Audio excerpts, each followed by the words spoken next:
Welcome to Fanfiction Audiobooks. If you enjoy the content, liking and subscribing would be greatly appreciated. If you have any recommendation for novels, comment below. American Comics, Super Omega Mutant.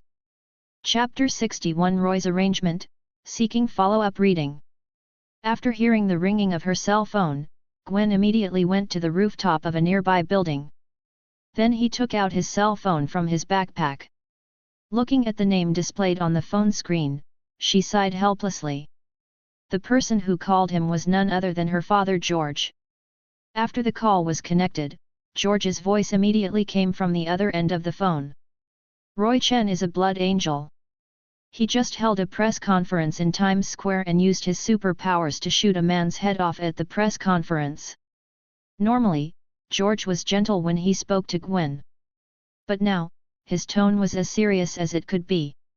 Although she knew that Roy was a blood angel, Gwen still responded in a completely ignorant and shocked tone. How is this possible? How could he be a blood angel? That's the truth. You should have less contact with him in the future. He is not a good person. No need to talk about it. I still have to deal with the mess he caused. By the way, remember to come back for dinner on Friday night. After saying that, George hung up the phone without waiting for Gwen to answer. After putting her phone back into her backpack, Gwen sat down on the edge of the building's roof. After seeing Roy shoot the redneck's head with his blast beam, she guessed that George would call her and tell her to stay away from Roy. After thinking for a while, she changed her mind and headed towards Roy's residence in Queens. At this time, she was not the only one heading to Roy's residence. Black Widow was driving a Chevrolet SUV with the SHIELD logo on it, taking Agent Hill to Roy's residence. Although they were heading to Roy's residence, they were not looking for Roy, but for Mary Jane. With Roy's identity now public, his residence and anyone close to him will receive unprecedented attention. They are not worried about any problems if they are just being closely watched by the outside media and the public. But the problem is that America has a lot of rednecks and fanatics who do things without considering the consequences. If just one or two rednecks and fanatics targeted Mary Jane, it would make an already bad situation even worse. In order to prevent Roy from being further provoked, Nick Fury ordered them to protect Mary Jane at all costs. Nick Fury didn't want to see things get worse before he could find a way to deal with Roy. Although Black Widow demonstrated superb driving skills and ignored several traffic lights, she rushed to the community where Roy lived at the fastest speed. But they were still a step too late. After Roy revealed his identity, many news media immediately found out his residence and interpersonal relationships and sent reporters and photographers to the community where he lived. After seeing the news helicopters flying over the community and the reporters and photographers gathered in front of Roy's house, Black Widow said to Agent Hill, "They are still rational and did not force their way in to interview Mary Jane. They are journalists, not crazy people. No matter how good the scoop is, it's not worth risking your life." At this point, Agent Hill paused, turned to look at Black Widow, and said seriously, "Have you had private contact with him before? Why are you asking me when you already have the answer in your mind?" Black Widow replied, "We just guessed that you had private contact with him, but we don't know what you did." Agent Hill continued. As soon as she finished speaking, Black Widow stepped on the brakes hard and stopped the car in the middle of the road. She looked at Agent Hill with an unhappy expression and quickly said, "Did Fury ask you to ask?" "No, it has nothing to do with Fury. I'm just personally curious." Agent Hill replied. "Being too curious is not a good thing. Besides, this is my personal matter. I have no obligation to satisfy your curiosity." After saying that, Black Widow started the car again and drove to the street in front of Roy's house. As soon as the car stopped, they got out, ignored the reporters and photographers around them, went straight to the gate and rang the doorbell. Ding dong! The doorbell rang immediately. Not long after, the door was opened, and Mary Jane, wearing a deep V blue dress, appeared in the sight of Black Widow and Agent Hill with a calm face. "Ms. Watson, Good afternoon, we are. Black Widow was interrupted by Mary Jane before she could finish her words. I know who you are. You are agents of S.H.I.E.L.D. I have met you before. Mary Jane said slowly. For some reason, Agent Hill always felt that Mary Jane's calmness was a little too abnormal. Although she didn't know the reason, she didn't think much about it and said immediately. Since you know who we are, Miss Watson, we won't waste your time. You are in a very dangerous situation now. S.H.I.E.L.D. can provide you with safe protection. Pack your luggage and follow us. We will arrange a new place for you to live. After hearing her words, Mary Jane immediately shook her head and said seriously, I won't go with you. Roy told me before that after he revealed his identity, S.H.I.E.L.D. would definitely send someone to find me and take me away under the pretext of protecting me. He told me to ignore you. In addition, he also asked me to convey a message to you, or rather, to S.H.I.E.L.D. The following are his exact words. Protect Mary Jane. If she is harmed or harassed in any way, I will go to the S.H.I.E.L.D. headquarters when I return. After Mary Jane finished speaking, Black Widow and Agent Hill frowned at the same time. It was obvious that Roy had guessed this situation early on. Not only that, if S.H.I.E.L.D. came to find Mary Jane as he guessed, then S.H.I.E.L.D. would have to take on the responsibility of protecting Mary Jane. In other words, if S.H.I.E.L.D. doesn't send someone to find Mary Jane, nothing will happen to S.H.I.E.L.D. Once S.H.I.E.L.D. sends someone over, S.H.I.E.L.D. can only serve as Mary Jane's voluntary bodyguard. This is not a negotiation, nor a request, but a straightforward request. Black Widow and Agent Hill exchanged a quick glance. Then, Black Widow said slowly, Don't worry, Miss Watson, we will never let others harass or hurt you. If you need anything else, feel free to tell us. After hearing the Black Widow's answer, Mary Jane showed a satisfied smile on her face and said slowly, I have a performance tonight, but I think it's a little too late. I don't want the 10:30 show, I want the 8 o'clock prime time show. As soon as she finished speaking, Agent Hill's voice rang out. No problem. Miss Watson, the prime show at the theater tonight is definitely yours. If you don't need anything else, we'll take our leave. It was not Roy who told Mary Jane to ask S.H.I.E.L.D. to adjust the performance schedule to the prime time. He only told Mary Jane that when the S.H.I.E.L.D. people arrived, she could give them orders as if they were servants. As long as S.H.I.E.L.D. can do it, S.H.I.E.L.D. will not refuse, or rather, dare not refuse. P.S. Thanks to Fukushihao for 500 coins, Cigarette Butts 4.5 for 200 coins, and Dazaize for 100 coins. Thank you for your support. Please read, vote for monthly tickets, and recommend tickets. End of this chapter. Chapter 62 Water Molecule Perception. Chapter 62 Water Molecule Perception, Seeking Follow-up Reading. The reporters and photographers on the street didn't know Black Widow and Agent Hill, but they knew they were from S.H.I.E.L.D. As long as you have your eyes open, you can see that they came in the S.H.I.E.L.D. car. Because of the distance, they couldn't hear the conversation between Mary Jane and Black Widow. However, they could see the very different expressions on the faces of Mary Jane and the other two. Mary Jane showed an expression of satisfaction and uncontrollable happiness. A look of helplessness appeared on the faces of Black Widow and Agent Hill. I don't have any other requests for now. If I think of anything else, I'll tell you. Mary Jane said to the two Black Widows. Okay. Agent Hill replied. Afterwards, she and Black Widow returned to the car as reporters and photographers looked on. Contact the New York branch and ask them to send someone to protect Mary Jane. I'll contact Fury and tell him what's going on here. Agent Hill said to Black Widow. Uh-huh. Black Widow nodded.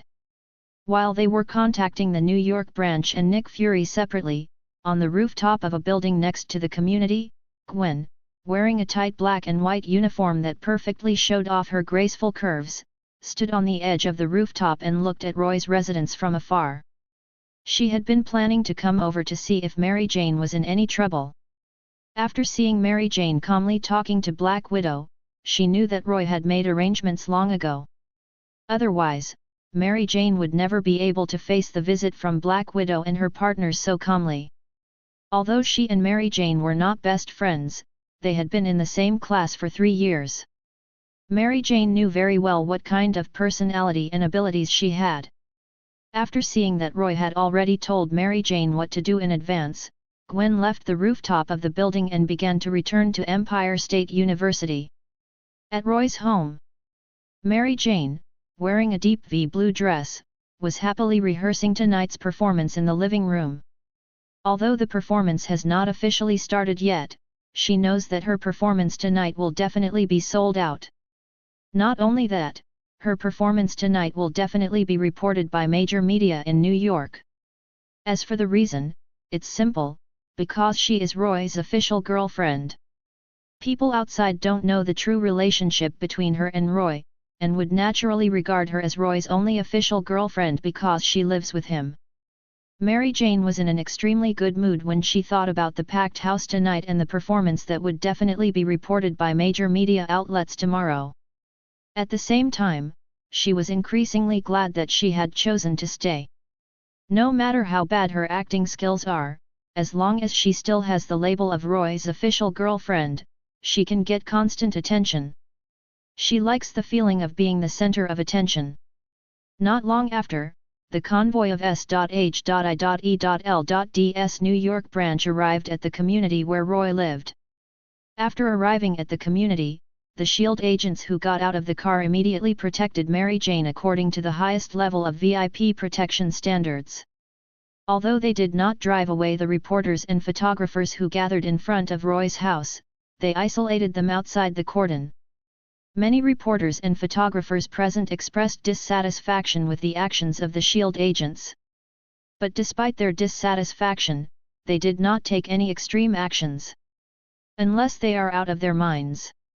Otherwise, even if they were given the courage, they would not dare to act recklessly in front of the fully armed SHIELD agents with guns. A suburb of London, England.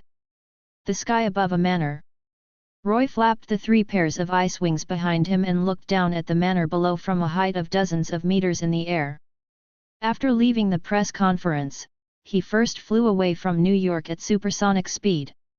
Then, he used water molecule teleportation to cross the Atlantic Ocean and arrived here. As the saying goes, strike while the iron is hot.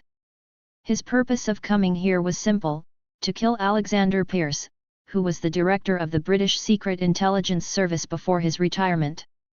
After observing the situation in the manor, he performed water molecule teleportation without any hesitation. Floating thousands of meters in the air, he first transformed into an Iceman form, then decomposed into water molecules that were imperceptible to the naked eye, and disappeared like air. The next second, he arrived at the main building of the manor. According to the information provided by John Garrett and others, after no longer serving as the director of the Secret Intelligence Service, Alexander Pierce lived a ostensible retirement life in this manor. On the surface, the estate was the private property of Alexander Pierce. In fact, this is one of Hydra's secret bases in London.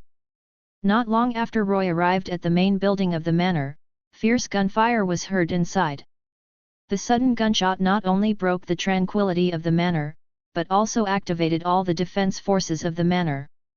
One after another, armed Hydra soldiers came to the main building from the secret base under the manor and attacked Roy as an invader.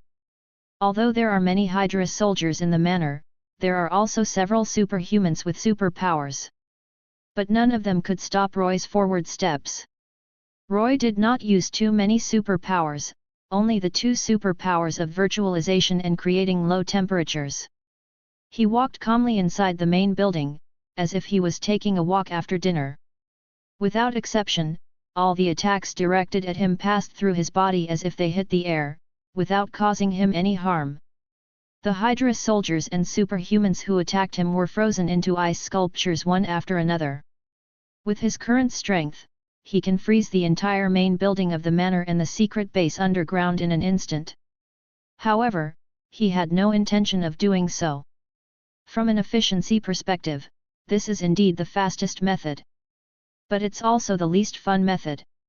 Besides that, freezing the main building and the underground base in an instant was too easy for Alexander Pierce and others. Before killing them, Roy planned to prolong their fear as long as possible. He knew clearly that someone was coming to kill him, but he had no way to stop himself and could only wait for death to come in fear and anxiety. This is more painful for the people who are killed than just killing them.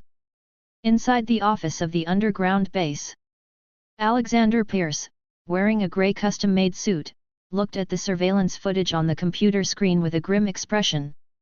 Like everyone else, he watched Roy's press conference.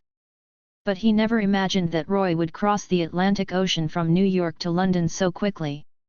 Looking at Roy walking around the main building like the god of death, freezing one Hydra soldier after another into ice sculptures, Alexander Pierce increasingly regretted provoking Roy.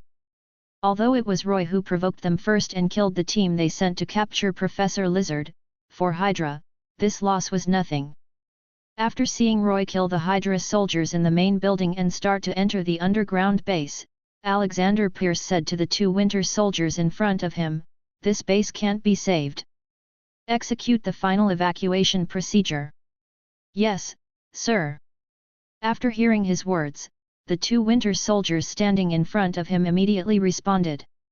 After saying that, they prepared to take Alexander Pierce out of the underground base through the secret passage. However, as soon as they left the office, they found that white frost was spreading on the walls and the ground at a speed visible to the naked eye. In just a few seconds, all the entrances and exits of the underground base were frozen by solid ice. Afterwards, Roy, who had just entered the underground base, grew out from the wall like a ghost.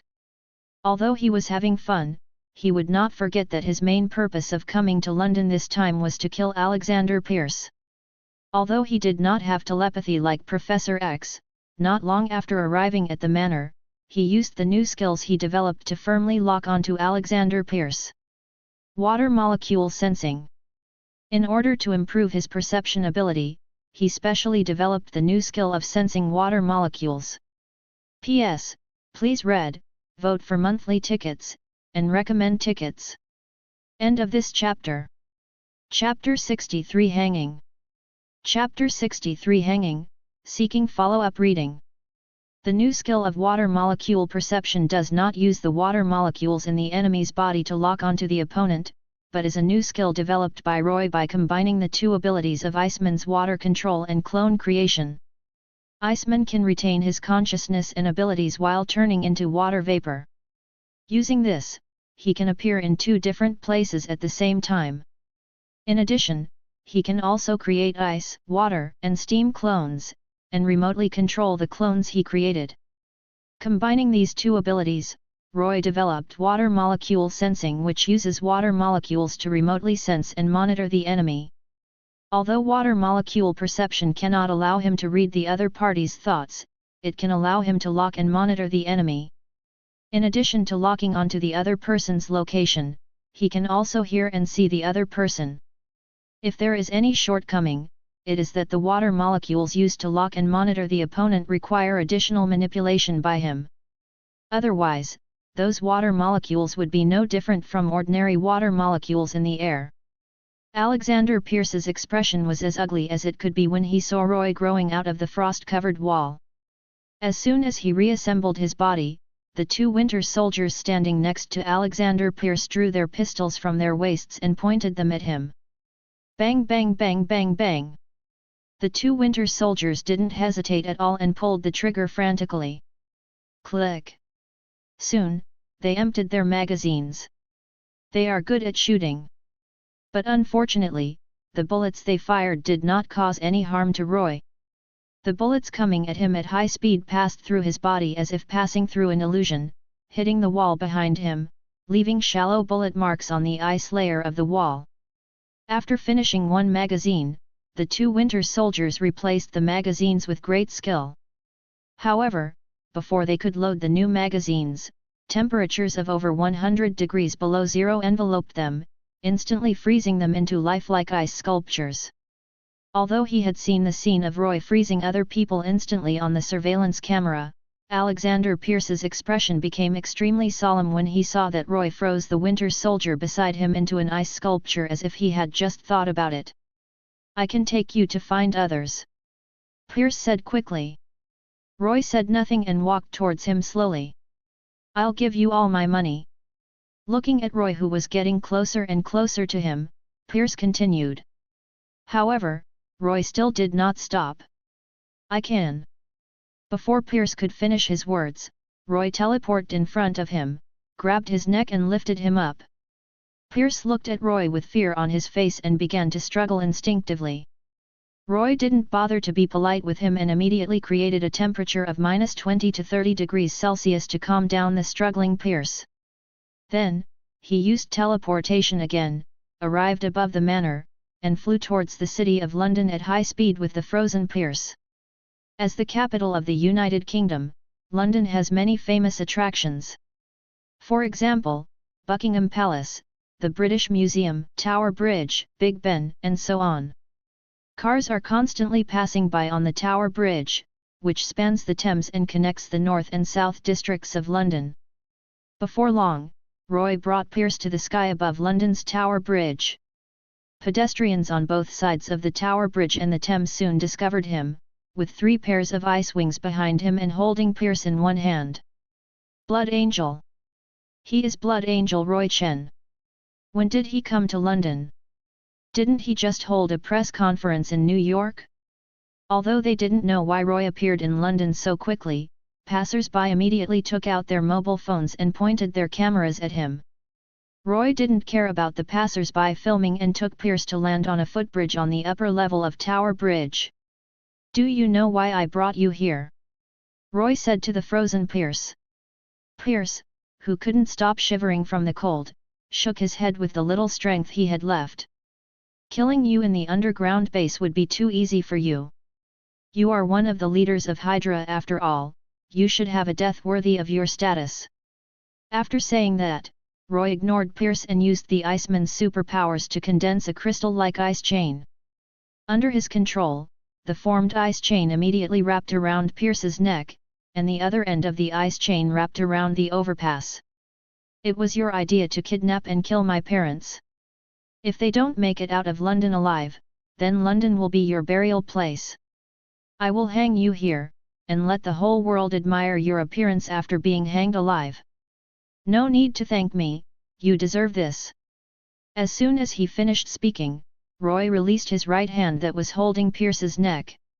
Under the influence of gravity, Pierce's body fell rapidly. His body only fell a few meters before it stopped.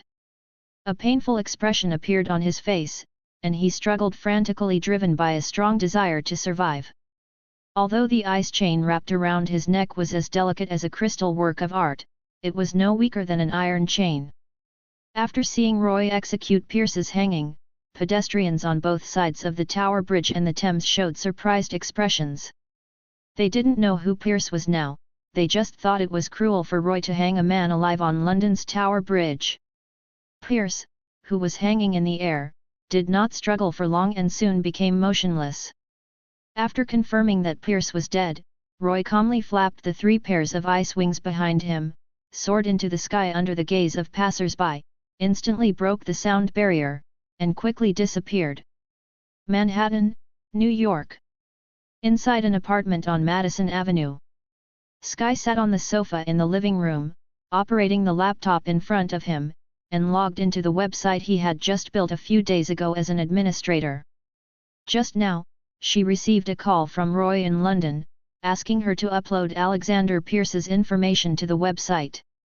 Alexander Pierce, former head of the British Secret Intelligence Service and one of the leaders of Hydra, was hanged on the Tower Bridge in London. After updating the information, she uploaded it to the website without any hesitation. Just like he had told Mary Jane in advance that she could use S.H.I.E.L.D. at her disposal, Roy also told Sky to build the website in advance. After the press conference, Sky immediately released the information of John Garrett and others. At first, she thought Roy just needed an ordinary website to publish information about Hydra members. But after hearing Roy's other requests, she knew that Roy's purpose was not that simple. Roy asked her to increase the number of website servers as much as possible, and optimize the website's cache and code to improve the website's performance and response speed. Although the website was only established a few days ago, after the press conference, the website built by Sky became a popular website. A large number of visitors from all over the world entered the website, browsed the Hydra members' information publicly available on the website, and started crazily discussing it in the comments section. Less than a minute after Alexander Pierce's message was uploaded, dozens of comments appeared in the comments section. Wasn't this Alexander Pierce killed today? He was killed today. Many people in London took photos of the Blood Angels hanging him. Am I the only one wondering how the Blood Angel got there? Even if he could fly at supersonic speeds, there's no way he could get from New York to London that fast. How is that impossible? The distance between New York and London is only 5,600 kilometers. As long as the flying speed reaches Mach 10, we can get there within half an hour. Isn't Mach 10 too much of an exaggeration? The top speed of an F-22 fighter is only Mach 2.25. Even Mach 10 is nothing big. It's nowhere near the Superman in the comics. Is the guy above an idiot? Compared to the Superman in the comics, you might as well compare him to the speed of light. Mechanical Angel 47, why don't you curse me again? Mach 10 isn't that fast anyway, what's so great about it? Right. Mach 10 is not fast. It's not as fast as the speed you can ride a bicycle. Fuck. Are you looking for a fight? Leave your address if you can. My mom told me not to play with idiots. Also, I'm afraid that idiots will hit me on their speed of light bicycles. %UN number and %*. P.S. Thanks to Cigarette Butts 200 for 100 points, and Call Me 10.g for points. Thank you for your support. Please read, vote for monthly tickets, and recommend tickets. End of this chapter. Chapter 64 Black Panther. Chapter 64 Black Panther, seeking follow-up reading.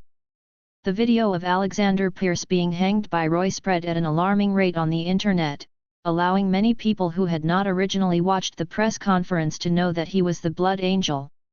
After seeing the video of him hanging Pierce, the former director of the British Secret Intelligence Service, on the Tower Bridge in London, there was a heated discussion on the website founded by Sky, other social media and news websites.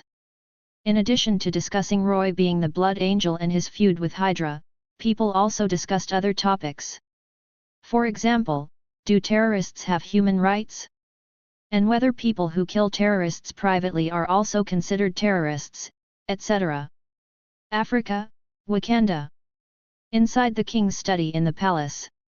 Roy Chen is now ignoring the laws of various countries and hunting down members of Hydra. What do you think of this? The old King T'Chaka, wearing traditional Wakanda clothing, spoke to T'Challa who was sitting in front of him. He is a superhuman who uses his superpowers to do whatever he wants. Hydra did kill his parents, but his current behavior is no better than Hydra's. In other words, he is now more of a terrorist than Hydra. T'Challa said slowly. Although he is not the king of Wakanda yet and has not inherited the title of Black Panther, he has taken the heart-shaped grass and obtained the blessing of the Black Panther god in advance. I think much the same as you do. Not only that, my intuition tells me that once he knows that Wakanda has vibranium, he will definitely come to Wakanda to steal it. When the Lions investigated the Blood Angels before, they conducted a detailed assessment of the Blood Angels and came to a similar conclusion. The old King T'Chaka continued.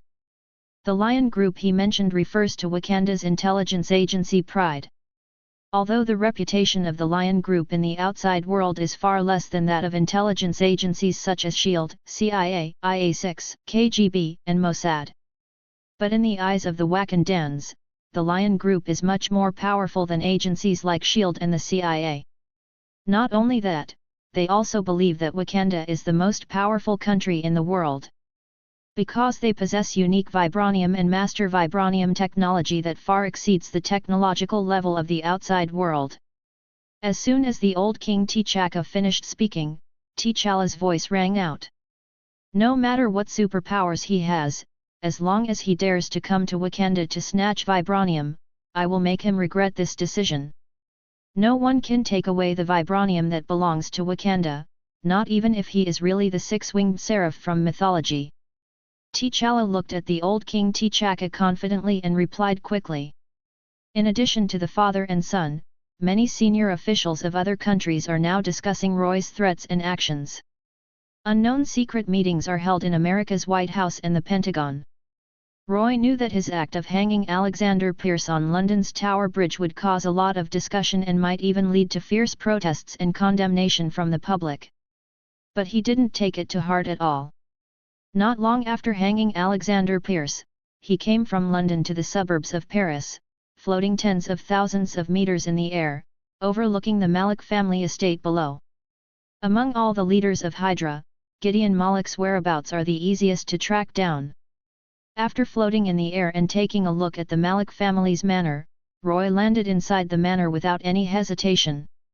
After half an hour, Gideon and his daughter, as well as the top Hydra executives from their branch, were hanged in the same way on the Eiffel Tower, a landmark building in Paris. It didn't take any effort on his part to kill Gideon and his daughter. In addition to killing them, Roy also obtained a black boulder that could lead him to the planet where the hive was located, and took it as his trophy. After hanging Gideon and his daughter in the Eiffel Tower, he did not immediately go to the next country, but destroyed the Malik family's manors, buildings, and properties in France one by one. During this period, he did not forget to turn the Malik family's collection of gold, jewelry, antiques, etc. into his own trophies. As for the Malik family's deposits in the bank, he handed them over to Sky. He had already interrogated Malik and his daughter and others about the relevant bank accounts and passwords, and sent them to Sky. After doing all this, he used water molecule teleportation to leave France and come to Sokovia. Sokovia is located in the interior of Eastern Europe. It is a small mountainous country with a poor economy and turbulent society. Roy came here because Baron Strucker, another leader of Hydra, is here. In the movie universe, Baron Strucker doesn't have many scenes. Although he doesn't have many scenes, he is still a very important character in the movie. He is the key figure in turning Scarlet Witch Wanda and Quicksilver Pietro from ordinary people into superhumans. Roy thought he would be lurking somewhere else like Alexander Pierce and John Garrett. As it turns out, he was wrong. Not long after arriving in Sokovia, Roy found Hydra's base. What happens next is simple. Although the Hydra soldiers in the base used energy weapons, they still did not cause any harm to Roy. In less than 5 minutes, Roy slaughtered everyone including Baron Strucker, turning the castle-like Hydra base into a cemetery for Baron Strucker and others. Unlike hanging Alexander Pierce and Gideon Malik in public, he gave Baron Strucker a different death. He used his superpowers as a fireman to burn Baron Strucker to death. He didn't find anything particularly valuable inside the Hydra base in Sokovia. After burning Baron Strucker to death, he used water molecules to teleport away from Sokovia. Manhattan, New York. Roy's figure slowly appeared in a penthouse that overlooked the entire New York Central Park. When his body was completely formed, he used his superpower of water molecule transformation to change from an Iceman to a normal human. He bought this penthouse with an area of nearly 1 square meters from Jinping at a symbolic price of $1. As the king of the American underworld, Kingpin owns many mansions in New York. Here is one of them. After deciding to reveal his identity, Roy decided to move. Although his original home was pretty good, he didn't plan to continue living there. After returning to his normal human form, Roy went to the sofa in the living room and sat down. Now that Alexander Pierce, Gideon Malik, and Baron Strucker have all been killed, the only person who can still be considered the leader of Hydra is Daniel Whitehall, who is hiding somewhere unknown. After some thought, he decided to keep a low profile for a while. Today, he first revealed that he was a blood angel, and then went to London, Paris, Sokovia and other places to kill Alexander Pierce and others. Now, the attention he receives is extremely high. Whether online or offline, he has become the absolute protagonist that people are eager to discuss. Although there are still many Hydra members outside who have obtained it, they can no longer cause any trouble. In addition, countries such as the United States, Great Britain and France will certainly hunt down the remaining Hydra members and try their best to restore the public's confidence. P.S. Please read, vote for monthly tickets, and recommend tickets. End of this chapter. Chapter 65 Tarot Club. Chapter 65 Tarot Club, Seeking Follow-up Reading. After making the decision, Roy took out his cell phone from the system space and called Mary Jane. Soon, the call was connected, and Mary Jane's voice immediately came from the other end of the phone. "Are you coming back?" Mary Jane asked quickly. Although I can't see her expression, just by listening to her tone, I can tell that she is in a good mood. "I'm back now, in Manhattan," Roy replied. "So will you come to see my show tonight?" I asked S.H.I.E.L.D. to adjust tonight's show to the prime time at 8 o'clock. Mary Jane asked Roy with great anticipation.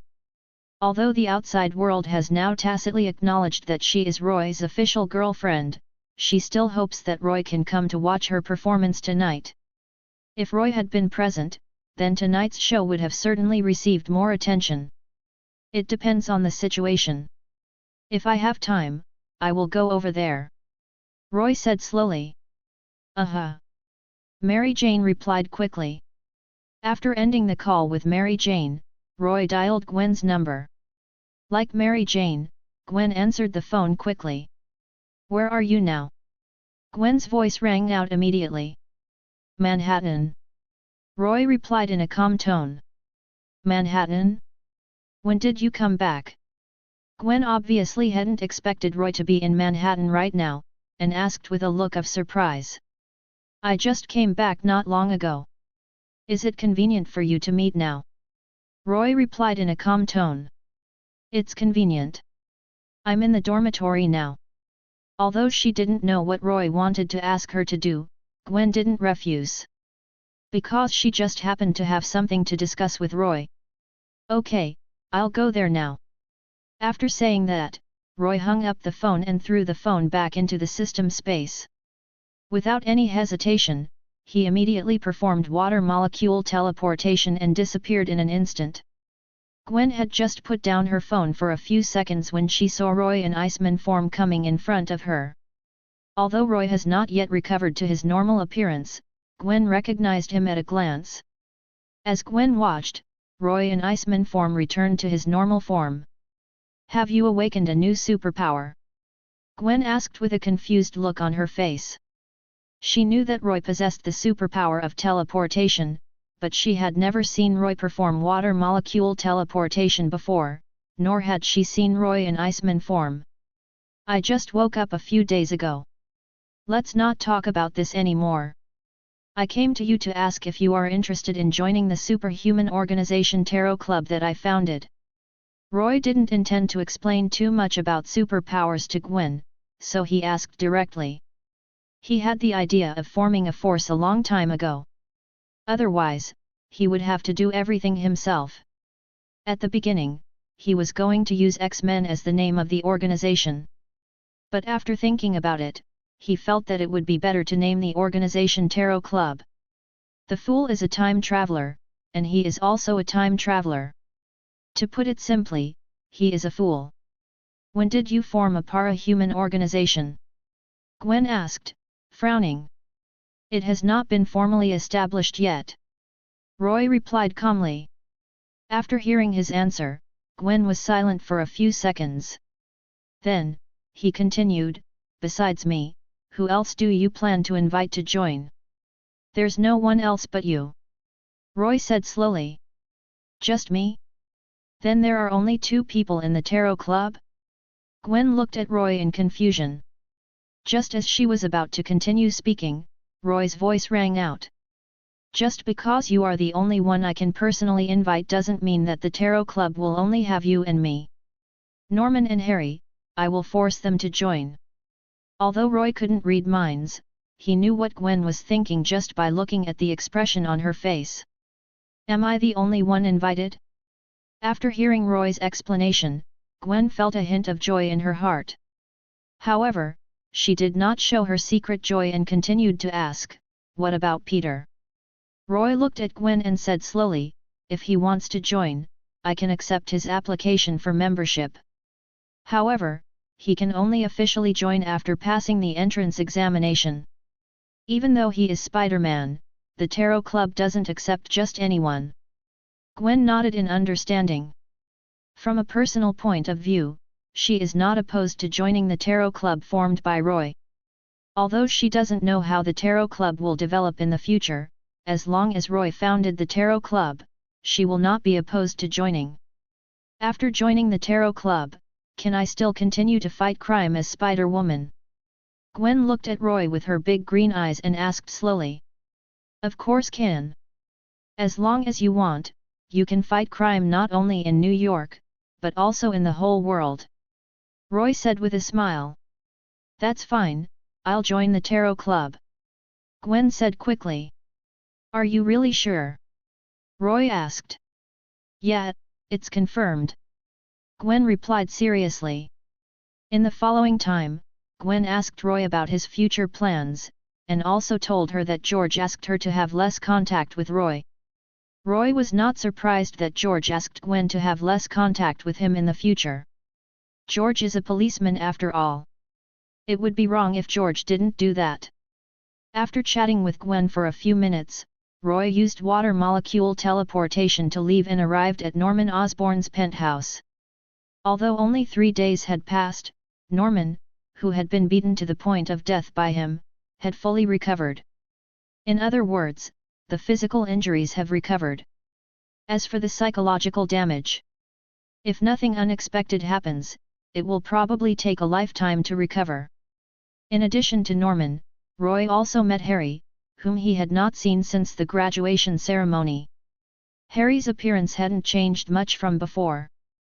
But the feeling he gives people now is completely different from before. If Harry was a naive rich second generation before, then now, Harry gives people the impression of a cold and aloof rich second generation. When Roy saw Harry's temperament become cold and aloof, he knew that he had used the physical enhancement potion. I don't know if Norman has secretly optimized and adjusted the physical enhancement potion, but Harry seems to have received more enhancement than him. More importantly, Harry did not develop an evil personality like Norman, but his personality just changed a little. After meeting Norman and Harry, Roy didn't waste time talking to them and directly asked them to join the Tarot Club he founded. I want to fight you. Harry looked at Roy seriously and spoke in a cold tone. What's the reason? Roy asked Harry back calmly. You beat my father so badly that I can't bear this. I know there's a high chance I can't beat you, but I still want to try. If I lose, I will join the Tarot Club as you requested and follow your arrangements like my father did. Harry said without any hesitation. He didn't say what would happen if he won. Because if he won, Roy would have no chance of leaving here alive. Revenge for my father. Okay, since you are so filial, I will give you a chance. Don't accuse me of bullying you. If you can still move after 10 seconds, you win.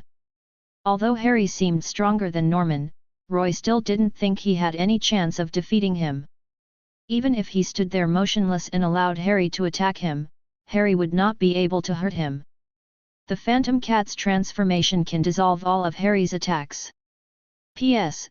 Thanks to for the 200 points reward, thank you for your support. Please read, vote for monthly tickets, and recommend tickets. End of this chapter. Chapter 66 The Punisher. Chapter 66 The Punisher, seeking follow-up reading. If I can still move after 10 seconds, I win? After hearing Roy's words, the expression on Harry's face suddenly became extremely cold. Being looked down upon. He didn't feel that Roy gave him a chance, he just felt that he was looked down upon by Roy. After taking a deep breath and suppressing his anger, he said to Roy, "You will regret this. You don't have the ability to make me regret it." Roy looked at Harry calmly. As soon as he finished speaking, Harry, who was 3 or 4 meters away from him, suddenly exerted force with his legs, launched an attack, and rushed towards him. Harry's speed was not slow. In just a blink of an eye, he came in front of Roy, and his right fist attacked Roy's chest like a cannonball. Harry did not hold back and used all his strength. Even so, his right fist still failed to touch Roy's chest.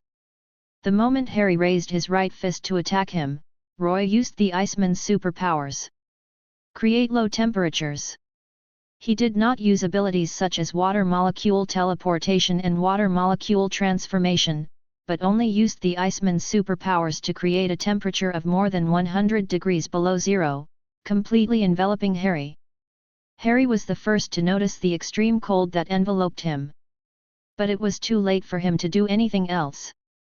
The moment he felt the extreme low temperature, he was frozen into a lifelike ice sculpture while swinging his fist. He still maintained the posture of swinging his fist, and the ferocious expression on his face was clearly preserved. Get it? After sighing in his heart, Roy turned to look at Norman beside him and said slowly, "Is the physical enhancement potion he injected optimized?" "Yes, I optimized the physical enhancement potion he used." Norman turned his gaze away from Harry and replied quickly. "Continue to optimize the physical enhancement potion. Give me the information about the Green Goblin glider as well." Roy continued. "Although he now has the ability to fly, he still has the idea of getting himself a Green Goblin glider for his collection. However, the Green Goblin glider he wanted was a little different from the one Norman used. He plans to get himself a Green Goblin glider made of vibranium. If Harry makes a Green Goblin skateboard in the future, he will also make himself a vibranium Green Goblin skateboard as a collection." Although he didn't know why Roy wanted the information about the Green Goblin glider, Norman didn't think much about it and immediately replied, "Okay, I'll go copy the information about the Green Goblin glider." After saying that, Norman left the living room and went to the secret room in the study. A few minutes later, Norman returned to the living room with the USB drive containing the information about the Green Goblin glider and handed it to Roy, who was sitting on the sofa. After taking the USB flash drive from Norman, Roy first put the USB flash drive into the system space. Then, he used the Iceman's superpowers to release Harry from his frozen state. As the frozen state was lifted, Harry regained consciousness. What about people? Did he teleport away? When Harry discovered that Roy, who was standing in front of him, had disappeared, his first reaction was that Roy had used his teleportation ability to leave. At this time, he didn't know that he had been frozen for several minutes. His memory stayed at the moment when he felt the extreme low temperature. Just as Harry retracted his fist and glanced around vigilantly, Roy's voice rang out and reached his ears. "Don't look for me, you've already lost." Roy, who was sitting on the sofa, said calmly. The moment he heard Roy's voice, Harry immediately turned and looked in the direction where the voice came from, and saw him sitting on the sofa and Norman standing beside him. "You were instantly frozen as soon as you threw a punch. Now several minutes have passed," Norman said to Harry. Although what Norman said was true, Harry still couldn't accept it. "How can this be?" Harry looked at Roy in disbelief. Roy didn't intend to explain too much to him. He performed ghost teleportation in front of him and Norman and completely disappeared from their sight. After Roy left, Harry came to Norman with a serious expression and said to Norman, "How many minutes was I really frozen?" Norman nodded and said slowly, "He is stronger than before. Maybe he is really as the rumors say. He is not a human, but a seraph in mythology and legend." In the past, Norman would have scoffed at such a statement. In his opinion, the so-called myths and legends are nothing more than stories imagined by ancient people. Let's take mobile phones and pistols as an example. If today's mobile phones and pistols appeared before the Common Era, they would also leave behind corresponding myths and legends. However, now, like ordinary people in the outside world, he began to suspect that Roy was the seraph in mythology and legend. It's not surprising that Norman would have such doubts. Before he became the Green Goblin, he knew that superhumans existed in the world. But the superpowers and strengths Roy displayed far exceeded his understanding of superhumans. After hearing Norman's words, Harry immediately frowned and said seriously, "He is just a superhuman with more superpowers. He is definitely not the seraph of myths and legends." Manhattan. A penthouse near Central Park in New York. Roy appeared out of nowhere in the living room of the mansion like a ghost. After returning, he sat down in the living room, took out his mobile phone from the system space, and dialed Sky's number. "Which important member of Hydra did you kill again?" Before he could say anything, Sky's voice came from the other end of the phone. "I've returned to New York and I'm not continuing to hunt down Hydra. Help me check out a small African country called Wakanda. I want to know who the current king of Wakanda is and who are the members of the royal family." Roy said slowly. "Wakanda? Is there a Hydra base in this country as well?" Sky asked immediately. "It has nothing to do with Hydra. I'm just curious." "Okay, no more talking, you go ahead and get busy." After saying that, Roy hung up the phone. Although he didn't know why Roy was looking for a small African country that he had never heard of, Sky immediately investigated Wakanda and collected intelligence about Wakanda. PM. Roy first used his ghost's teleportation ability to leave the penthouse. Then, using the superpowers of an Iceman and an angel, he transformed 3 pairs of ice wings behind him that looked like crystal works of art, and flew towards Broadway Avenue, which spans the entire Manhattan Island from south to north and is an important place for the development of American dramas and musicals. After thinking it over, he decided to go to the theater to watch Mary Jane's performance and show his support since he had no other plans at the moment. Soon, he was above the theater. Although he had not landed yet, the audience and reporters gathered in a long line in front of the theater and noticed his arrival first. After seeing him, reporters from major media outlets instructed their photographers to point their cameras at him. The audience in the queue and the pedestrians around him also took out their mobile phones and frantically took pictures of him in the air. Roy ignored them and landed slowly at the theater entrance. Then, he went straight to the ticket office with a sold-out sign and said to the ticket seller inside, "I'm Roy Chen, Miss Watson should have reserved a ticket for me." After hearing his words, the ticket seller in the ticket office quickly said, "Good evening, Mr. Chen, Miss Watson has reserved a VIP room on the 2nd floor for you." After saying that, the ticket seller took out a ticket from the counter and handed it to Roy through the ticket window. "Thank you." After receiving the ticket, Roy thanked the ticket seller and entered the theater under the gaze of everyone. The news of his arrival at the theater quickly spread among the reporters and onlookers present. Brooklyn. Inside an old, dilapidated apartment. A middle-aged man with a serious face sat in the living room, assembling the rifle in front of him. In addition to the rifle, there were several pistols and daggers on the table. In one corner of the table, there was a pile of magazines and grenades.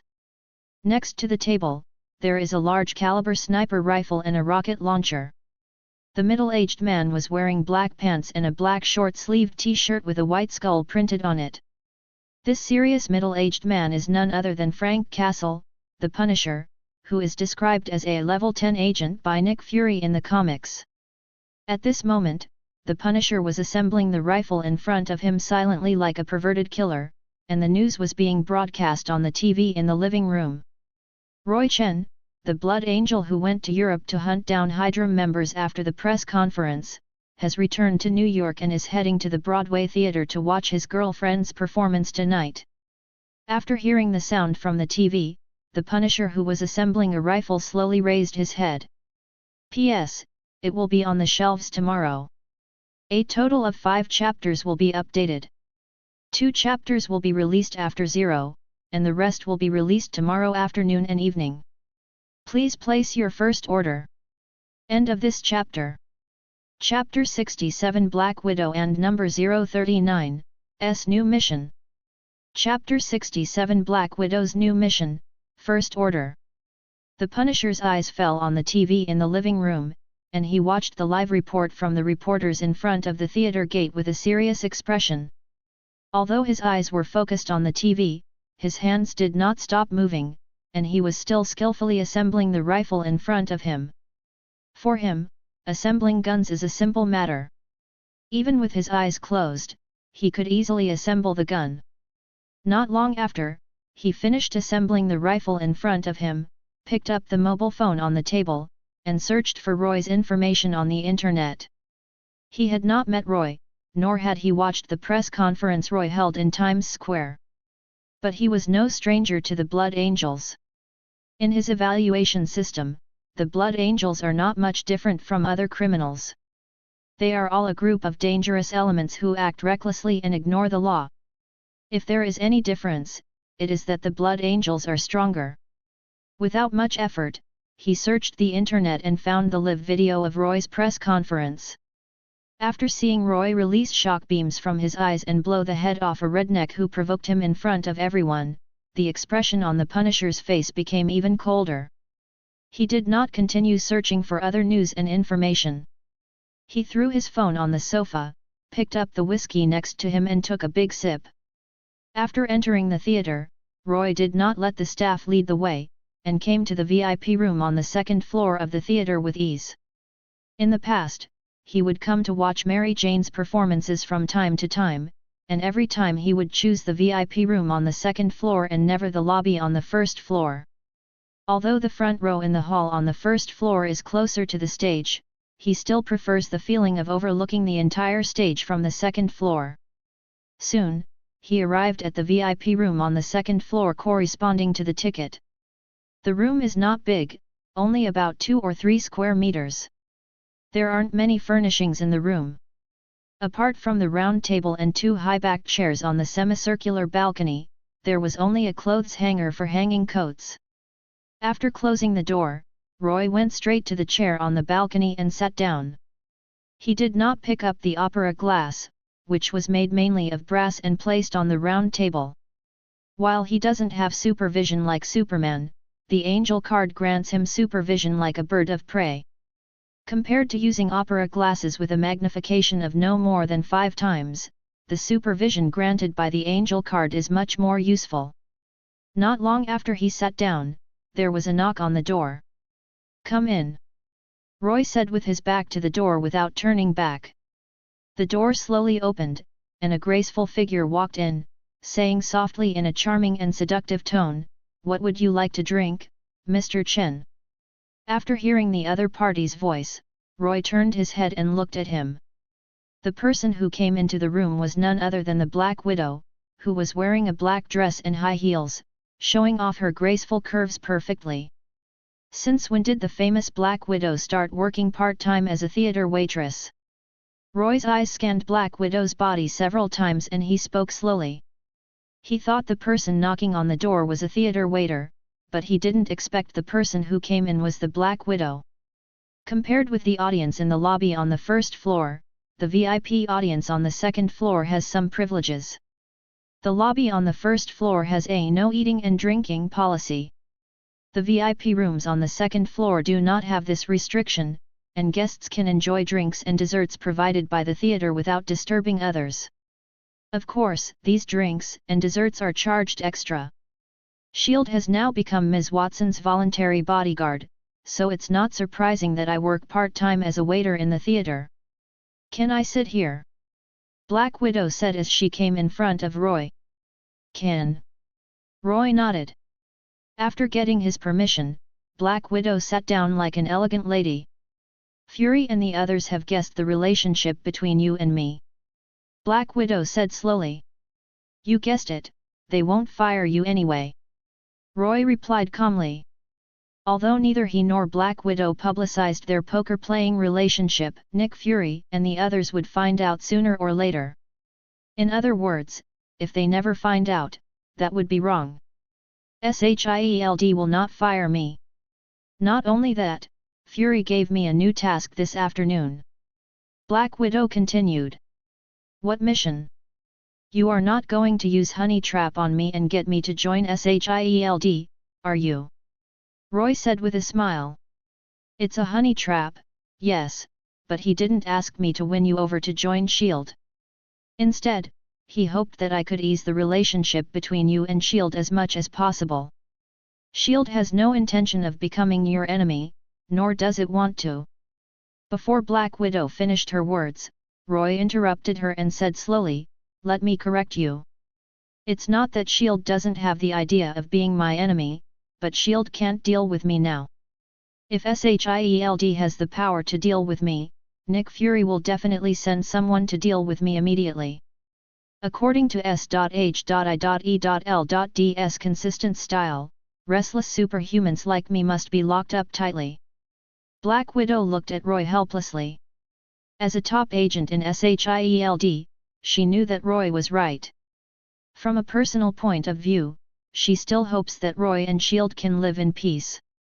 Even if we can't become allies, there's no need to be hostile to each other.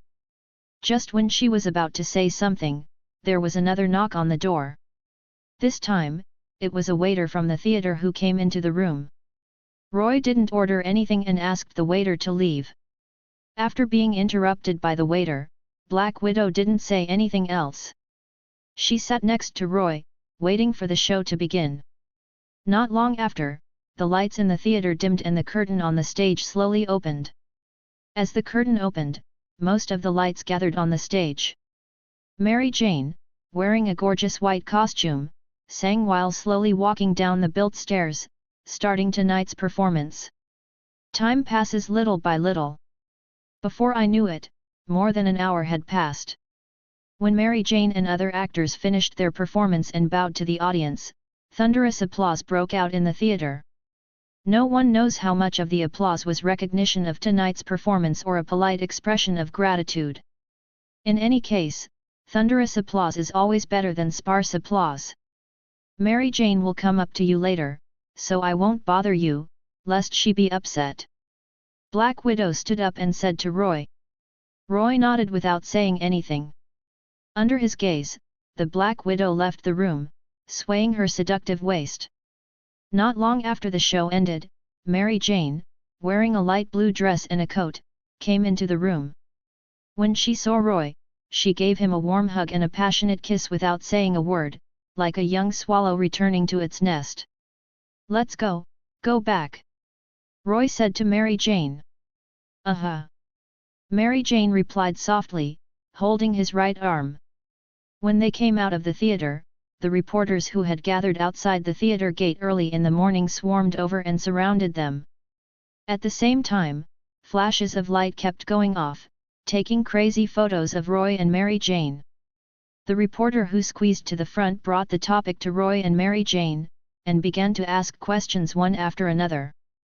It is said that the two of you started living together before graduation. Is this true?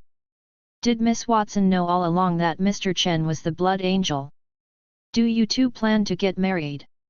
Is it really you, Mr. Chen, who opened the Hellfire Detective Agency on Madison Avenue? Although the reporters were asking questions frantically, neither Roy nor Mary Jane had any intention of answering their questions. Please make way, we need to go back. Roy used his superpowers as an Iceman to instantly drop the temperature around him by 5 or 6 degrees, calming down the reporters who were asking crazy questions. After noticing the temperature had dropped, the reporters blocking their way gave way without a word.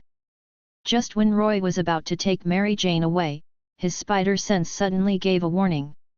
Without any hesitation, he put his arms around Mary Jane's slender waist and immediately used Phantom Cat's ability to become invisible, allowing himself and Mary Jane to enter a virtual state. The next second, a bullet passed through his body and hit the wall to his right, leaving a conspicuous bullet hole in the wall. Boom! When the bullet hit the wall, the sound of gunfire came from a distance. Although the gunshot was not particularly loud, the sound of bullet holes in the wall still attracted people's attention at the first moment. Someone tried to assassinate Roy. The same thought immediately came to the minds of the reporters. End of this chapter. Chapter 68, Hypocritical and Double-Standard Punisher. Chapter 68, Hypocritical and Double-Standard Punisher, First Order. After seeing the bullet holes on the wall, Roy did not hesitate and immediately used his ghost teleportation ability to take Mary Jane back to the theater. "Wait for me here," Roy said to Mary Jane. "It is good," Mary Jane replied immediately. As soon as she finished speaking, Roy disappeared from her sight. He first used the ghost's teleportation to the roof of the theater and looked in the direction where the bullet came from. Then, he used teleportation again and rushed towards the sniper's location. Although he doesn't like using guns very much, after obtaining Agent Zero's card, he has mastered a lot of knowledge about guns and shooting. This knowledge appeared in his mind out of nowhere, turning him from a firearms novice into a firearms master. Based on the angle of the bullet and the time difference between the gunshots, he easily determined the location of the sniper who fired the shot. It only took him 2 teleportations to reach the sniper's location, where he saw the sniper packing up his sniper rifle and trying to evacuate. Is it him? Although he had never seen the other person before, he recognized the sniper at the first sight. The sniper who fired the shot was none other than the famous anti-hero Punisher in the Marvel Universe. It was exactly the same as he remembered. The Punisher is now wearing a black t-shirt with a white skull printed on it. He looks serious and unsmiling, as if he doesn't want anyone to come near him. After seeing the Punisher, he teleported behind the Punisher without any hesitation. "I haven't offended you, have I?" Roy said to the Punisher. After hearing his voice, the Punisher, who was packing up his sniper rifle, turned around suddenly. At the same time, he pulled out the pistol from his waist and pulled the trigger decisively without any hesitation. Bang bang bang bang bang! The bullet flew towards Roy at high speed. Then, it passed through his body as if it passed through the air. Click! Soon, the Punisher emptied a magazine. Instead of changing the magazine, he took out a high-explosive grenade and threw it at Roy. The high-explosive grenade landed accurately in front of Roy and exploded with a loud bang. Boom! A huge explosion suddenly sounded, causing the ground on the roof to shake violently. Like the bullets, the exploding grenade did not cause any harm to Roy, and the shock wave from the explosion went straight through his body. Although the grenade failed to hurt Roy, the Punisher took the opportunity to replace the magazine and shot at Roy wildly again. While firing, he continued to retreat and came to the edge of the roof. Bang bang bang bang bang! Click! The sound of the magazine being empty was heard again. This time, Roy didn't give him the chance to throw a grenade or change the magazine. Just as the Punisher tried to jump down and evacuate using the escape stairs below, Roy came to him like a ghost and grabbed his neck. The Punisher did not sit still and wait for death. He immediately threw away his pistol and pulled out a dagger. However, before he could start to resist, the temperature of -70 or 80 degrees Celsius enveloped him, completely freezing his limbs. Roy threw the Punisher, whose limbs were frozen, back to the roof. "Did Nick Fury ask you to come?" Roy said to the Punisher. Although the Punisher is not Nick Fury's subordinate, he still suspected Nick Fury at the first moment. Because arranging for someone to snipe him from a distance after the show was over was very much in line with Nick Fury's old treacherous style. The Punisher did not answer his question, but stared at him without changing his expression. Impact beam. Roy didn't bother to be polite with the Punisher. He directly used Cyclops' superpowers to fire 2 laser-like shock beams, which shot out the Punisher's right hand. Bang! The Punisher's frozen right hand shattered into large and small pieces of frozen meat scattered all over the ground. "I'll ask you again, was it Nick Fury who sent you here?" Roy looked at the Punisher with a cold expression. Although the Punisher is not a supervillain but just an anti-hero, he does not have a very good impression of the Punisher, and can even be said to hate the Punisher a little. As for why, the reason is simple: because he feels that the Punisher is both hypocritical and double-standard. Speaking of which, we have to talk about why Frank Custer, who was once a captain in the Marine Corps and had won the Medal of Honor, the Navy Cross, the Silver Star, the Purple Heart and other medals, became the Punisher.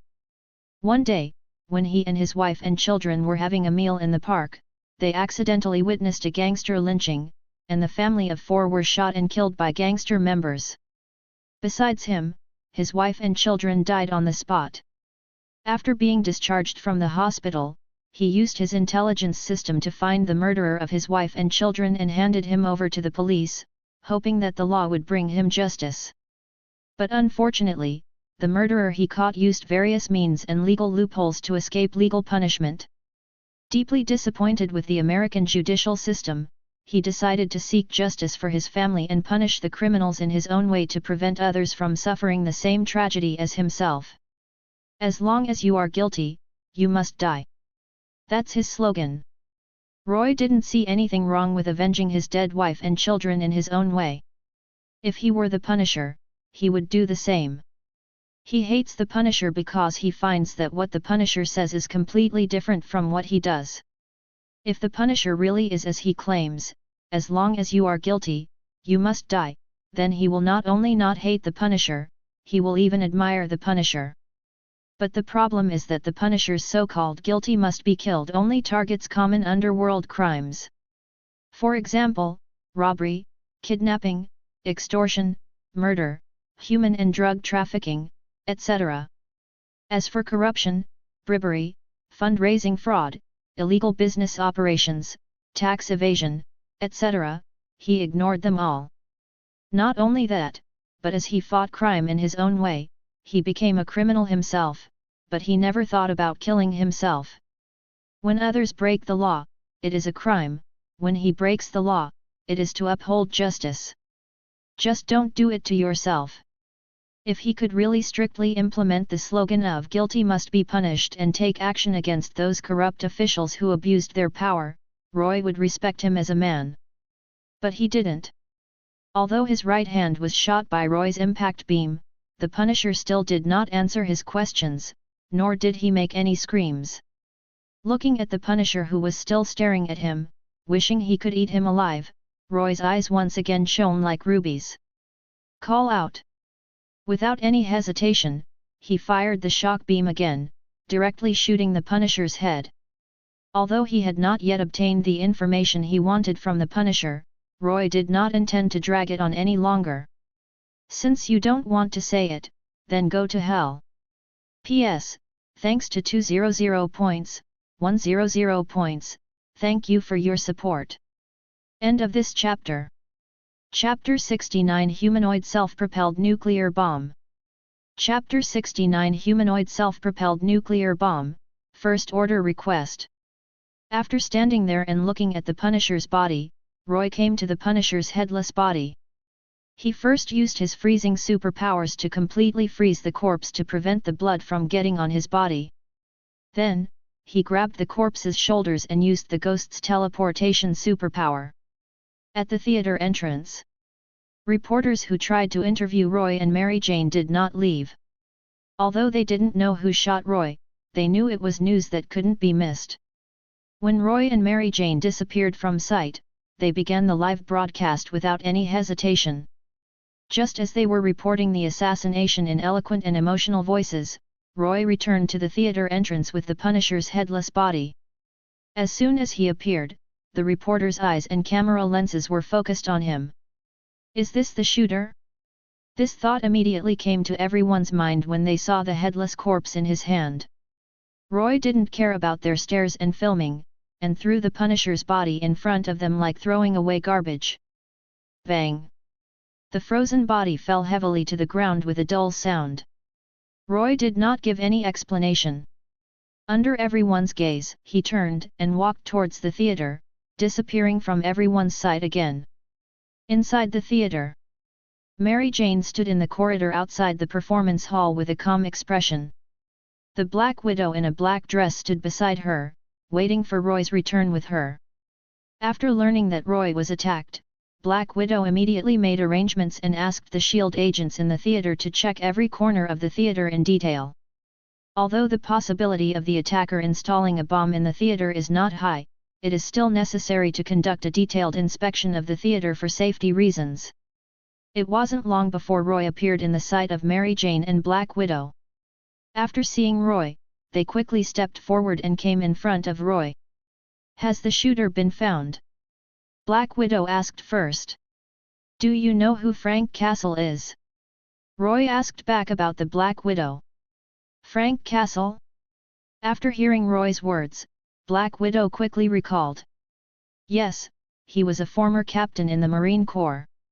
After his family died, he began to kill criminals as the Punisher. Was he the one who shot you?" Black Widow asked, frowning. Although she had not had much dealings with the Punisher, she was no stranger to him. "It's a joke. If the Punisher wasn't so murderous, Nick Fury would probably have recruited him into SHIELD. Nick Fury has a high opinion of the Punisher, rating him a level 10 agent, and believes that the Punisher has the highest level of individual combat capability among ordinary humans. His body is outside the theater. It's better that this incident has nothing to do with Nick Fury, otherwise, he will definitely regret it." After saying that, without waiting for the Black Widow to answer, Roy came to Mary Jane and hugged her slender and seductive waist. "Teleport." Without any hesitation, he decisively used teleportation and left the theater with Mary Jane. After teleporting more than 10 times, he and Mary Jane returned to the penthouse near Central Park in New York. He had bought this place some time ago. But he never brought Mary Jane here, nor did he tell Mary Jane about it. After arriving at the living room of the mansion, Mary Jane first looked around with a puzzled look on her face. Then, he asked Roy, "Where is this?" "This is our new home.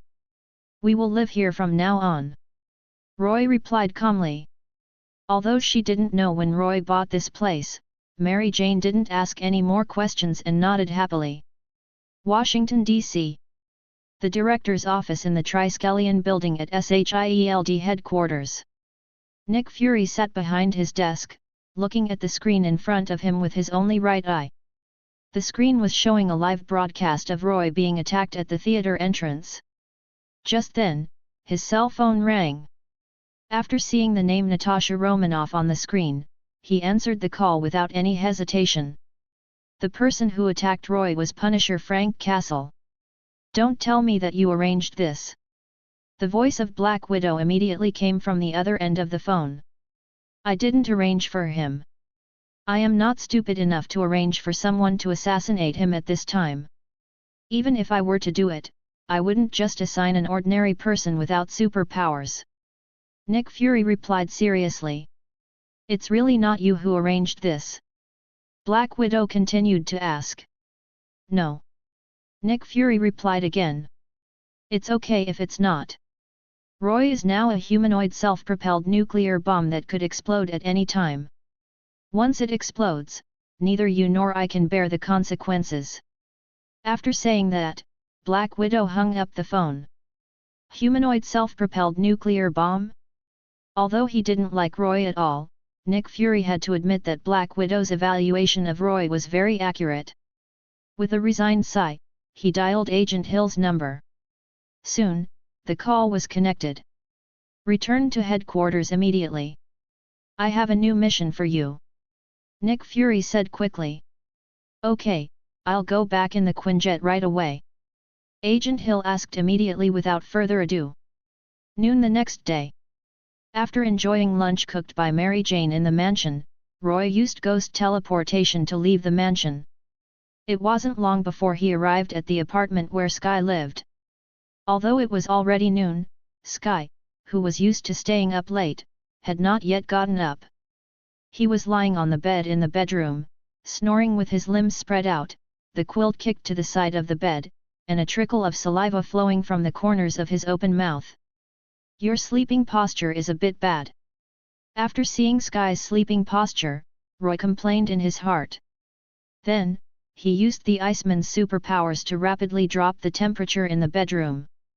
Without any suspense, Sky, who was not covered with a blanket, was immediately woken up by the cold.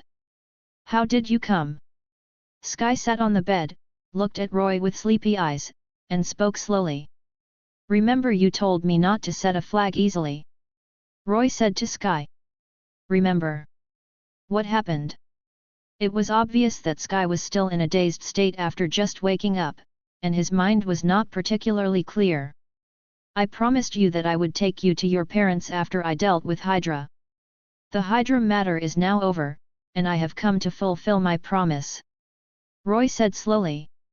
"Take me to find my parents?" After hearing Roy's words, Sky, who was not particularly sober just now, immediately woke up, looked at Roy seriously, and quickly said, "Are you telling the truth?" "Of course it's true. I'll give you 15 minutes to wash and change your clothes," Roy said slowly. "It doesn't take 15 minutes, just 10 minutes will do." After saying that, Sky immediately got up and walked towards the bathroom. In less than 10 minutes, she finished washing and came to the living room in casual clothes.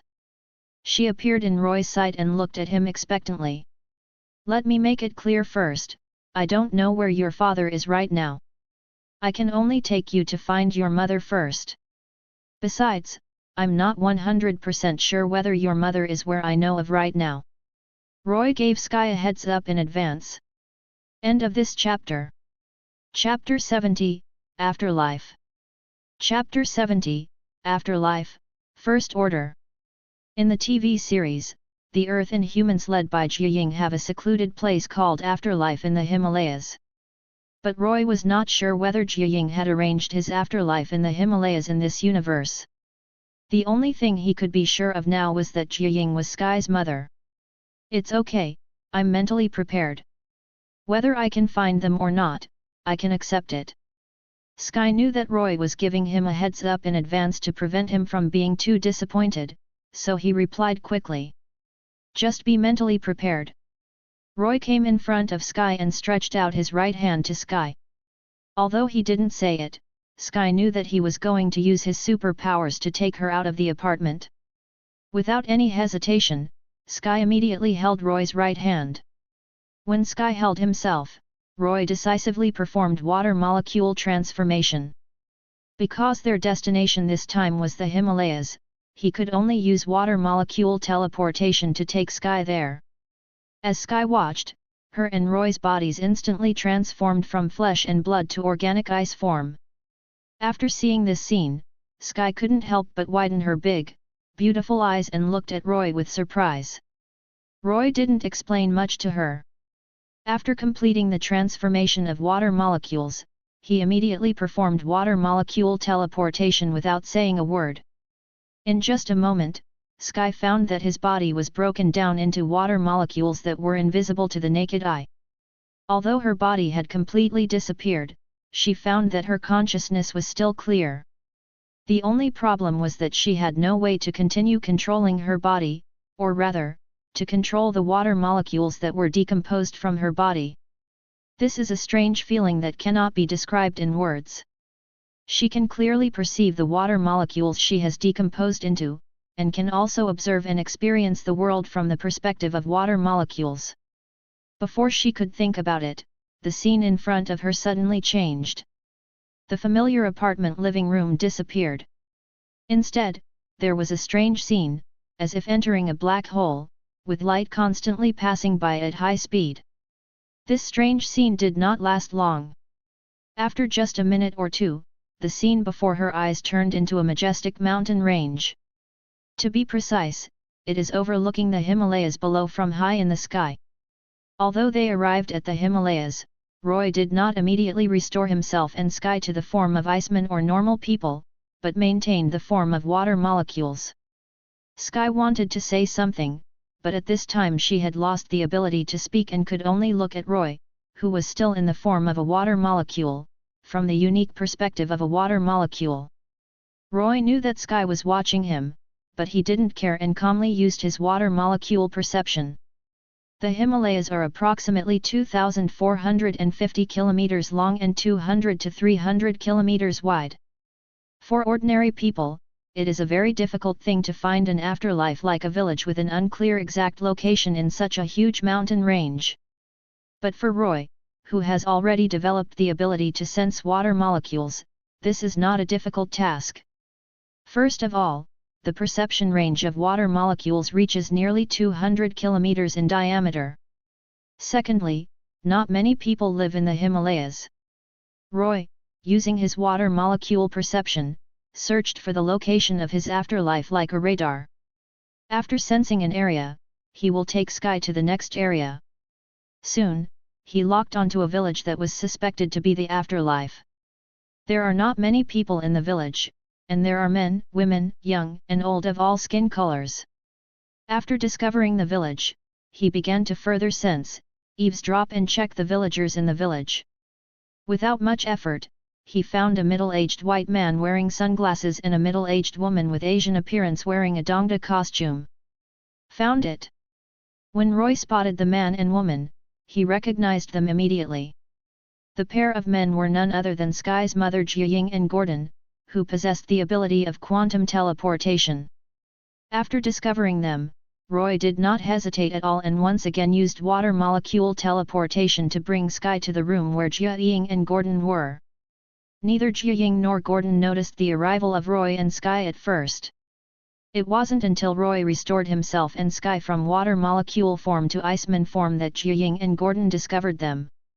Jiaying and Gordon looked at Roy and Sky in Iceman form with vigilance. As they watched, Roy and Sky returned from their Iceman form to their normal human form. Roy Chen? Why is he here? How did he discover the afterlife? Jiaying and Gordon showed surprised expressions at the same time, and the same question flashed through their minds. From the looks of you, you should already know who I am, so there's no need for me to introduce myself.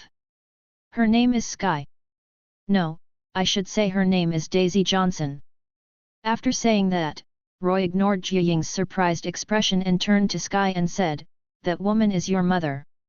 Her name is Jiaying. The guy next to you is called Gordon. He's your mother's assistant." He originally wanted to say that Gordon was Jiaying's subordinate. But after thinking about it, it would be better to describe Gordon as an assistant. She is my mother? Sky looked at Jiaying, who had an obvious scar on her face, with a complicated expression, and didn't know what to say for a moment. Although she had imagined the scene of meeting her biological parents in her mind more than once. But when it really came to this, she found herself unable to say a word. Or rather, I don't know how to start. Just when Sky didn't know what to do, Jiaying came straight to her and hugged her tightly. Although Jiaying had only seen Sky when she was a baby, she knew that Sky was her biological daughter. It wasn't because Roy said Sky's real name, but because of motherly instinct. When Jiaying hugged him, Sky instinctively stretched out his hands and hugged Jiaying. Roy said nothing, but gestured to Gordon. Although Gordon lost his eyes after awakening his superpowers, he knew that Gordon could see his own movements. After signaling Gordon not to disturb Sky and Jiaying's reunion, Roy took the lead in teleporting out of the room. Gordon followed closely behind, performed quantum teleportation, and left the room without saying a word. Living room. Roy sat down on the sofa with a calm expression. How did you know about the afterlife? How do you know she is Jiaying's daughter? What is your purpose in bringing her here? After using quantum teleportation to arrive in the living room, Gordon asked Roy 3 questions with a vigilant look on his face. I don't have to explain to you. Roy glanced at Gordon and spoke slowly. Although Gordon was Jiaying's most capable and trusted subordinate, he still didn't feel the need to explain to Gordon. End of this chapter. Chapter 71, Aaron and number 039, You angry enough to call me a young man? Chapter 71, Aren't you angry enough to call me a young man? 5th update, please subscribe first.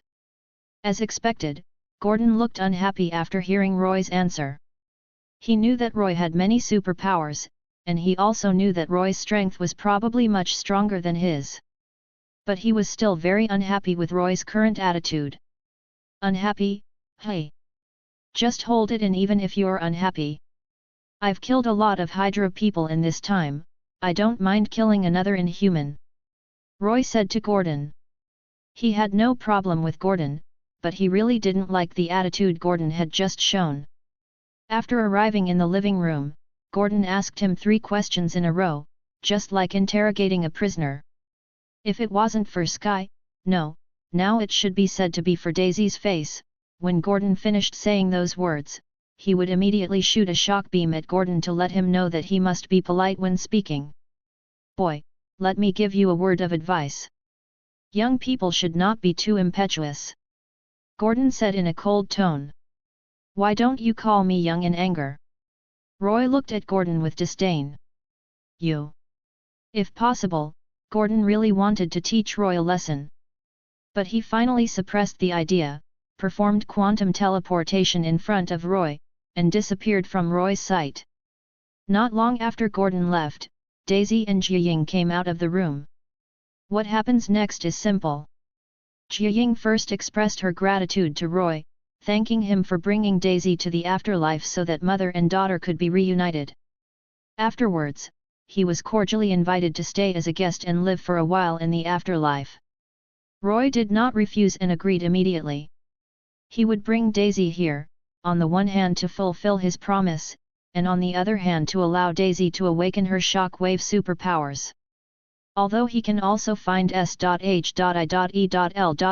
first obelisk 084, and use the Turigen crystal inside the obelisk to help Daisy complete the Inhumans' coming-of-age ceremony and awaken her superpowers.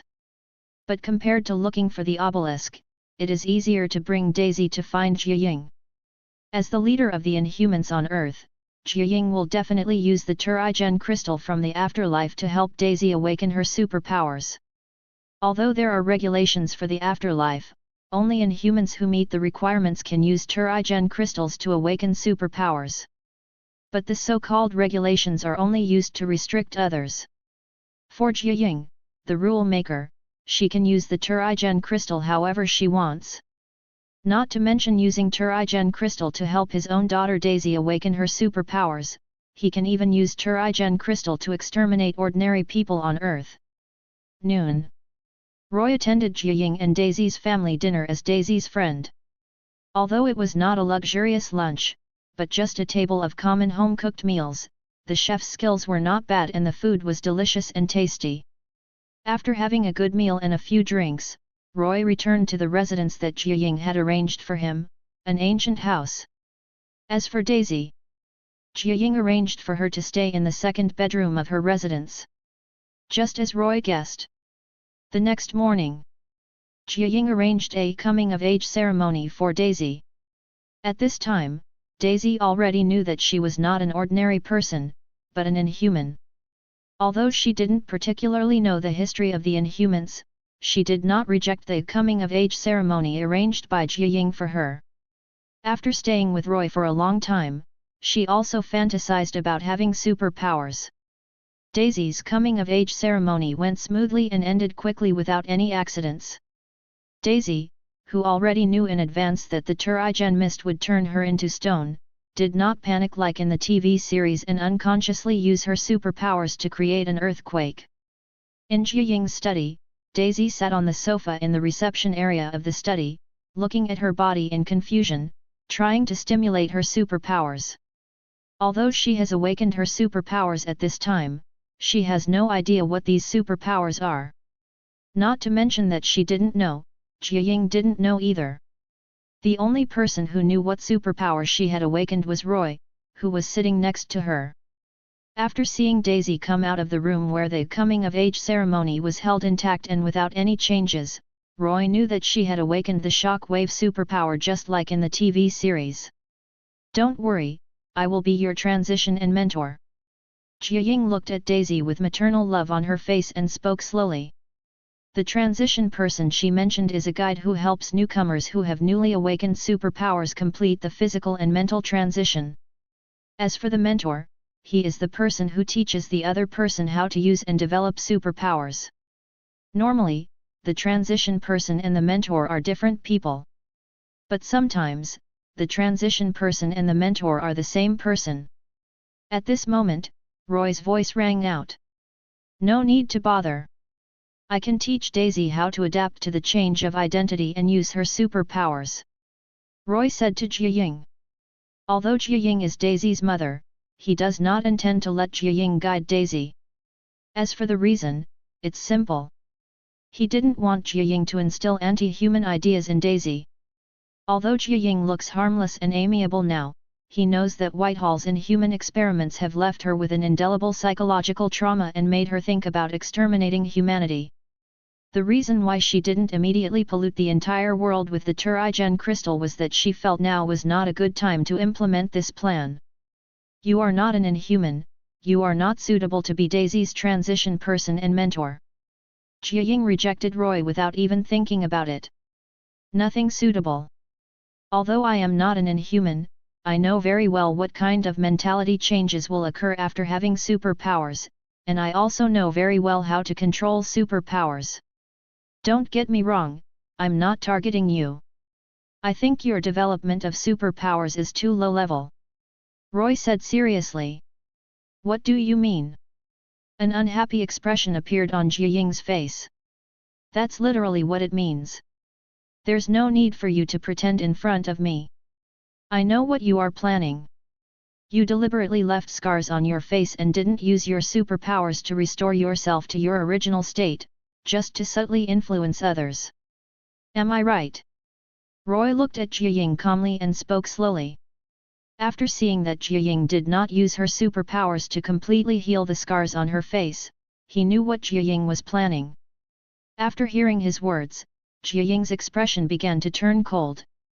Although Daisy was completely unaware, she was keenly aware that something was wrong. Roy, what is my mother planning? Daisy asked Roy. You should ask her. After all, she is your biological mother. If I say this, people will think I am trying to sow discord between you and your daughter. Roy replied. Daisy nodded and turned to look at Jiaying, who was sitting opposite her. Jiaying avoided Daisy's gaze, looked at Roy coldly and said, Please leave immediately. You are not welcome in the next life. P.S. Thanks to 200 cigarette butts for 100 coins and coins for the reward. Thank you for your support. End of this chapter. Chapter 72, Vibranium, Advanced Card Drawing. Chapter 72, Vibranium, Advanced Card Drawing. If possible, Jiaying would rather make Roy shut up completely rather than let him leave the afterlife. Although she wanted to, the facts did not allow her to do so. There are indeed many people in the afterlife who have awakened superpowers, but even if all of them are added together, they are no match for Roy. In other words, once they start fighting, they will definitely be the losers. I may leave for the afterlife, but I won't leave alone. I brought Daisy here, and I will take her with me to the afterlife. Roy looked at Jiaying calmly and spoke slowly. Daisy is my daughter. Jiaying replied quickly. She is indeed your daughter, but have you fulfilled your responsibilities as a mother over the years? Don't tell me you didn't know she was still alive, and don't tell me you couldn't find her. If you want to find her, there are many ways to find her. Roy didn't know how many of Jiaying's subordinates had awakened superpowers. But there was one thing he was sure of, that was that Jiaying had never sent anyone to look for Daisy before. Before Jiaying could answer, Daisy frowned, looked at Jiaying with a lonely expression, and said slowly, Is what Roy said true? Have you really never thought of looking for me? Daisy is not very old, just turned 18, but she is not an ignorant girl. Looking at Daisy's gaze and the lonely expression on her face, Jiaying fell silent. She really wasn't a good mother. But no matter what, she is a mother. After a silence of 5 or 6 seconds, Jiaying first said to Daisy, I didn't send anyone to look for you. I have my own difficulties. Then, he stood up and continued, all of you should leave the afterlife and don't come here again. After saying that, without waiting for Roy and Daisy to speak, she left the study and disappeared from their sight. Let's go back. Roy extended his right hand toward Daisy. After hearing his words, Daisy withdrew her gaze from the study door and fell on his right hand. I want to ask clearly before I leave. A pleading expression appeared on Daisy's delicate, fair, oval face. It is good. Roy did not refuse and nodded. Daisy looked at Roy gratefully, stood up and walked towards the study door, ready to find Jiaying to ask clearly. Roy said nothing, got up and followed Daisy out of the study. After leaving the study, Daisy went to the living room first. After discovering that Jiaying was not in the living room, she immediately walked towards Jiaying's bedroom. Roy did not follow her to Jiaying's bedroom, but came to the living room and sat down with a calm face. Time passes little by little. Before I knew it, more than half an hour had passed. Although he stayed in the living room the whole time, Roy was not worried that something might happen to Daisy, nor was he worried that Jiaying would let Gordon take Daisy away by force. After arriving in the living room, he quietly used his water molecule perception. He did not use water molecular sensing to eavesdrop on the conversation between Daisy and Jiaying, he just used water molecular sensing to lock their location. After talking in the bedroom for more than half an hour, Daisy returned to the living room alone and came to Roy. Let's go back to New York. After saying that, Daisy took the initiative to extend her right hand. Roy didn't ask what Daisy and Jiaying had talked about, but directly held Daisy's fair and delicate right hand. Without any hesitation, he immediately performed water molecule transformation, transforming himself and Daisy into a special organic ice form. The next second after completing the transformation, he performed water molecule teleportation, and the bodies of the two were instantly decomposed into water molecules that were imperceptible to the naked eye and disappeared into thin air. It took little effort, only a minute or two, for them to return to New York from the afterlife. To be precise, it was back to Roy's penthouse that overlooked the entire New York Central Park.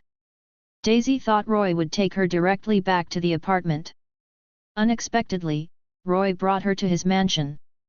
After returning to his normal form from the special organic ice form, Roy said to Daisy, "Before you learn to control your superpowers, you can live with me first. If anything goes wrong, I can solve it immediately." After hearing his words, Daisy nodded immediately and quickly replied, "Okay." At this time, she didn't know what kind of superpowers she had awakened, but before awakening the Turigen mists, Jiaying had already briefly told her what might happen after awakening the superpowers. As soon as Daisy finished speaking, Mary Jane, wearing a red dress, came into the living room and looked at Roy and Daisy with a puzzled look on her face. She knew that Roy hired a female assistant after he opened the detective agency, but she had never met Daisy, and Roy didn't tell her much about Daisy. "You're Sky, right?" Mary Jane came up to Roy and said to Daisy. "Sky is my old name, my real name is Daisy Johnson, Miss Watson you can call me Daisy." Daisy replied immediately.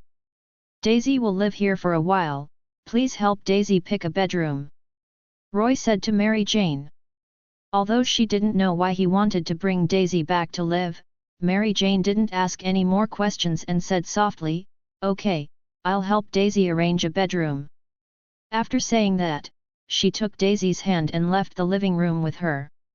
After choosing the bedroom, Daisy came to the study and said to Roy who was sitting behind the desk, "When are you going to start guiding me to adapt to my superpowers?"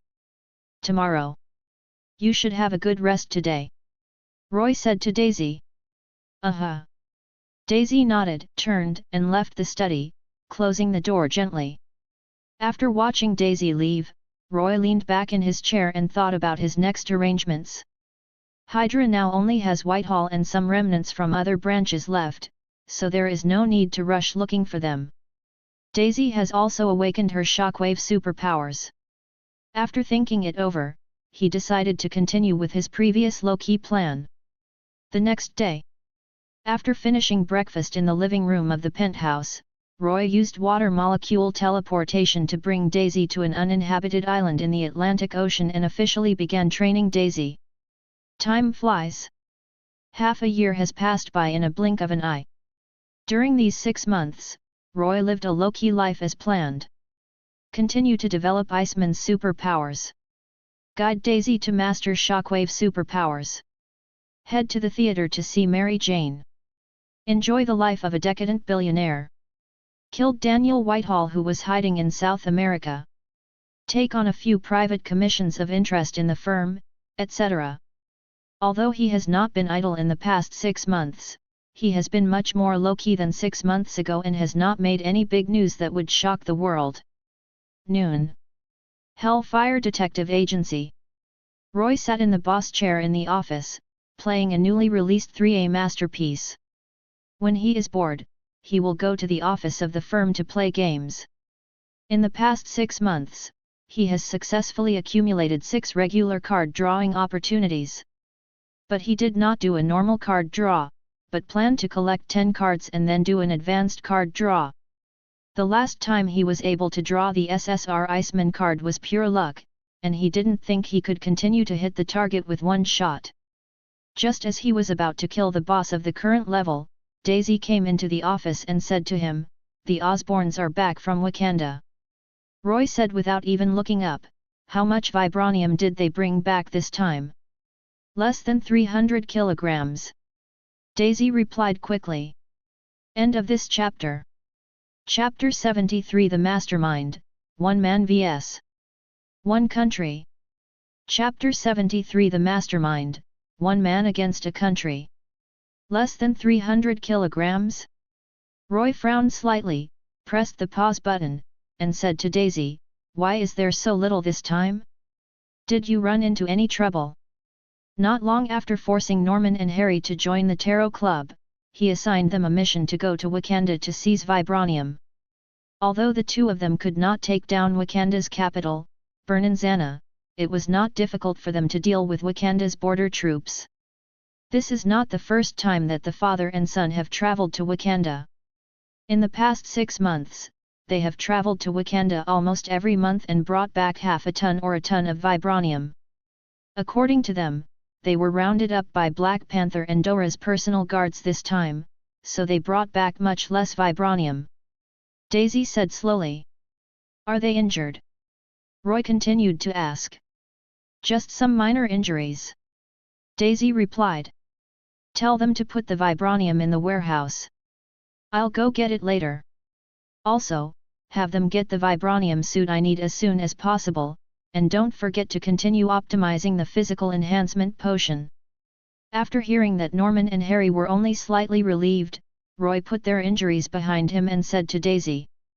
With Norman and Harry's physical conditions, let alone minor injuries, even serious injuries that could be fatal to ordinary people would not kill them. As long as they are allowed to recuperate for a period of time, they will recover soon. "Okay, I'll notify them right away." Daisy nodded, turned, and left the office. When Daisy went out, Roy continued the boss battle which had not yet ended. After controlling the game character to handsomely execute the boss of the current level, he quit the game and put down the controller. Night. Roy took Sky to the Broadway Theatre to watch Mary Jane's performance tonight. Today, Mary Jane is the most popular actress in America. Without exception, tickets for all her performances are hard to come by. Not only that, many film companies sent her scripts, hoping that she would star in their movies. Although movie actors are better than theater actors, Mary Jane did not accept the invitation from the film company. She knew very well that the reason why she was now a popular actress was not because her acting skills far surpassed those of her peers, but because she was labeled as Roy's official girlfriend. Without this label, she would be at most a little-known drama actress. As before, Roy chose the VIP room on the second floor instead of the lobby on the first floor. As soon as he and Sky sat down in the room, there was a knock on the door. "Come in," Roy said. After hearing his recovery, the door was pushed open and Norman and Harry, wearing expensive handmade suits, walked in. They are not very interested in drama. But whenever they have time, they come to support Mary Jane. In addition, if Roy was there, they would also take this opportunity to report some things. After entering the room, Harry did not hesitate at all and immediately recounted what happened to him and his son in Wakanda. Don't worry about them. If they really follow us, just kill them. When Harry finished his story, Roy spoke slowly. He has never had a good impression of black people. If T'Challa really brought Dora's guards to New York to cause trouble for Norman and Harry, he wouldn't mind sending them to see the Black Panther Godbuster immediately. Okay, we'll take our leave then, Harry continued. With that, he and Norman left the room. After they left the room, Daisy, who was sitting next to Roy, frowned and asked, "If you kill them, it will inevitably cause some unnecessary public opinion storms, which will affect your reputation to a certain extent. Do I look like someone who would care about reputation? I didn't go to Wakanda in person and turn them into a true agricultural country. They should be grateful," Roy said slowly. He had thought about going to Wakanda in person and staging a one-man versus one-country battle with a predetermined outcome. But after thinking about it, he temporarily gave up the idea. As for the reason, it's simple. He planned to watch it for a while longer. Since the Wakandans like to keep to themselves and hide in Wakanda, looking down on other countries with a superior attitude, let them continue to sit in the well and watch the world from afar. Because only in this way can we make them feel more intense pain when their faith is destroyed. After hearing Roy's answer, Daisy said nothing more and nodded. Not long after, the performance officially began. Washington, D.C. The director's office in the Triskelion building at SHIELD headquarters. T'Challa, dressed in modern Wakanda clothing, sat on the sofa in the reception area, looking seriously at Nick Fury, Black Widow, and others sitting opposite him. Behind him stood two dark-skinned members of Dora's personal guard wearing black dresses. "I have come to see you all out of respect. We do not need S.H.I.E.L.D's support. We are capable of arresting Osborn and his son on our own," T'Challa said to Nick Fury and others. "Your Highness, this is not Wakanda, but America. You have violated international law by entering the United States with fully armed military personnel," Nick Fury replied quickly. "We are only here to catch thieves who are stealing our resources. We have no intention of invading America. Catch the Osborns and their mastermind, and we will leave immediately," T'Challa continued. Although he did not reveal the name of the mastermind, everyone at the scene knew that the mastermind he was talking about was Roy. At the beginning, neither Wakanda nor SHIELD was very clear about the identities of the Green Goblin and the Little Green Goblin. After a detailed investigation, they found that the Green Goblin and the Little Green Goblin were Norman and Harry. Not only that, they also discovered that Norman and Harry were suspected to have become Roy's men. Although they did not find the existence of the Tarot Club, the clues they found all pointed to this result. "I'm sorry, Your Highness, but foreign military personnel cannot carry out any operations in the United States without authorization. If His Royal Highness really wants to arrest the Osborns, I suggest that King T'Chaka negotiate with the President. As long as we get the President's authorization, S.H.I.E.L.D. is willing to cooperate with you unconditionally. But before that, S.H.I.E.L.D. will not sit idly by for any unauthorized actions." Nick Fury looked at T'Challa seriously and spoke slowly. From a personal point of view, he also disliked Roy. But he didn't want to destroy the fragile peace between S.H.I.E.L.D. and Roy until he was absolutely sure. For this fragile peace, S.H.I.E.L.D. has made many sacrifices in the past 6 months. End of this chapter. Chapter 74 Wakanda's face is worthless. Chapter 74 Wakanda's face is worthless. After Roy revealed that he was a blood angel and showed that he had the ability to travel thousands of kilometers in a short period of time, Nick Fury knew that he was becoming increasingly difficult to deal with. So, he gave Black Widow a new mission, asking Black Widow, who had already had private contact with Roy, to ease the tension between Roy and S.H.I.E.L.D. as much as possible and buy more time for S.H.I.E.L.D. At the beginning, he thought that Black Widow's beauty trap was enough.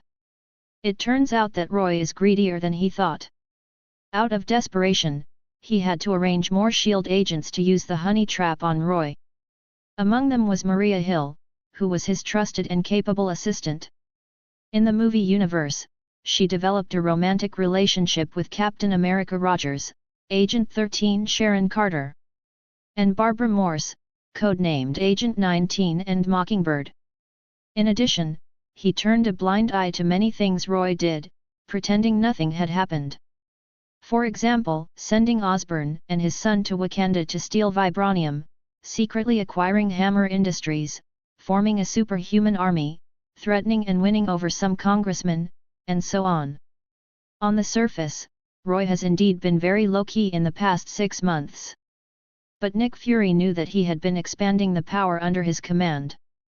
Although they could only watch Roy expand his power, S.H.I.E.L.D. also gained something because of Roy. Because of him, S.H.I.E.L.D. learned that Wakanda possessed a special metal called vibranium, and used vibranium to develop a technological path that was different from the outside world. After hearing Nick Fury's answer, T'Challa's face, which was already as black as carbon, became even darker. After more than 10 seconds of silence, T'Challa said to Nick Fury, "After the matter is accomplished, Wakanda will donate a portion of the vibranium to S.H.I.E.L.D." In his opinion, Nick Fury was unwilling to give in just for the sake of vibranium. After knowing that Wakanda possesses vibranium and that Captain America's shield is made of vibranium, S.H.I.E.L.D. also set its sights on vibranium.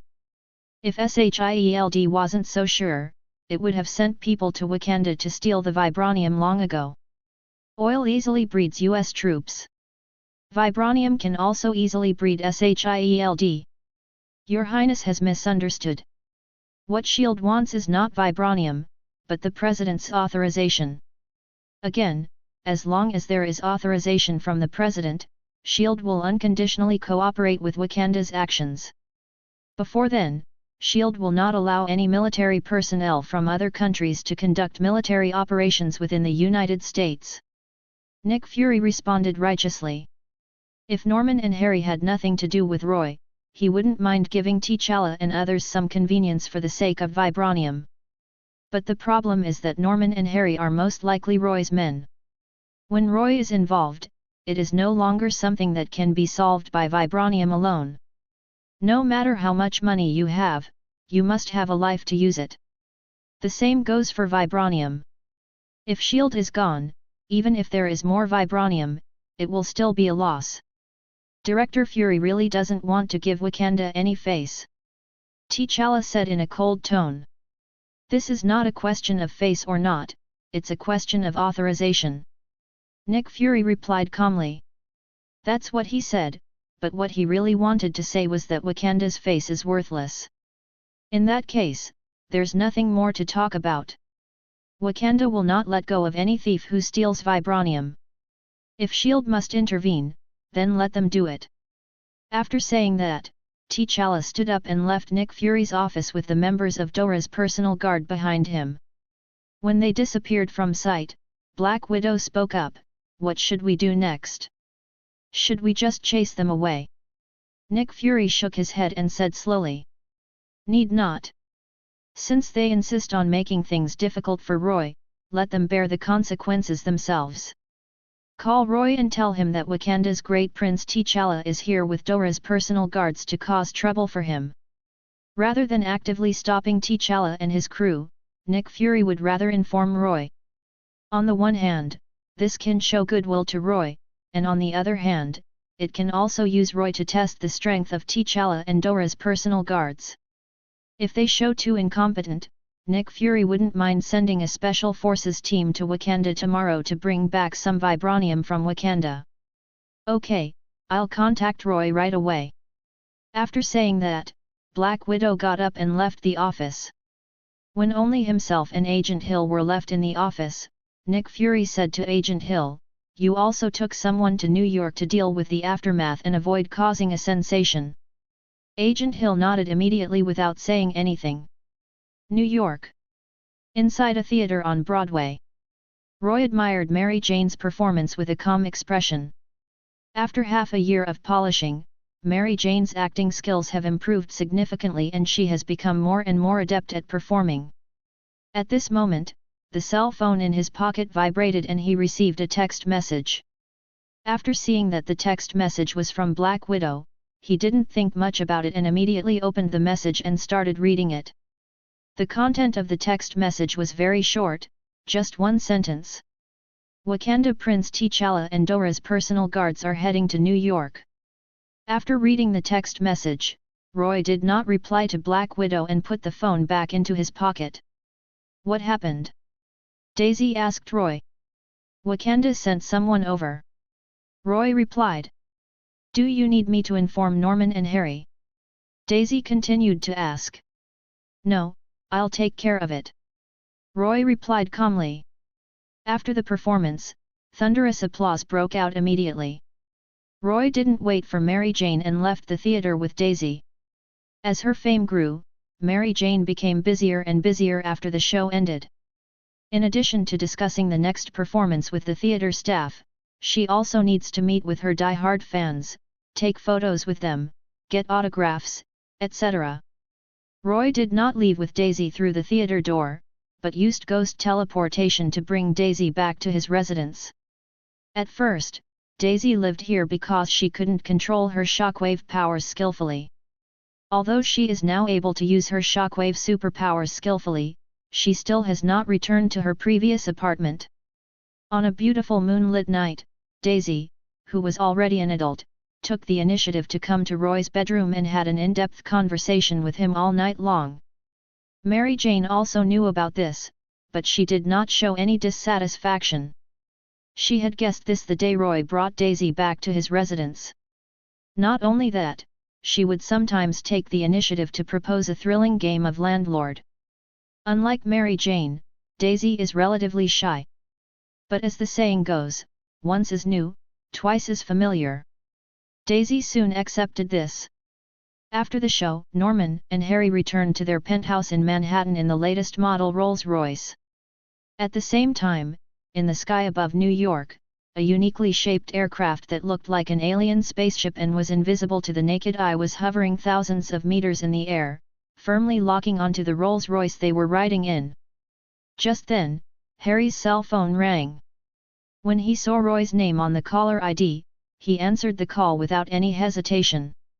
As soon as the call was connected, Roy's voice rang out. The people from Wakanda have arrived and have locked onto the car you are riding in. You don't need to do anything.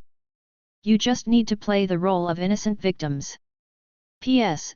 Thanks to Plusker for the 500 points reward, thank you for your support. End of this chapter.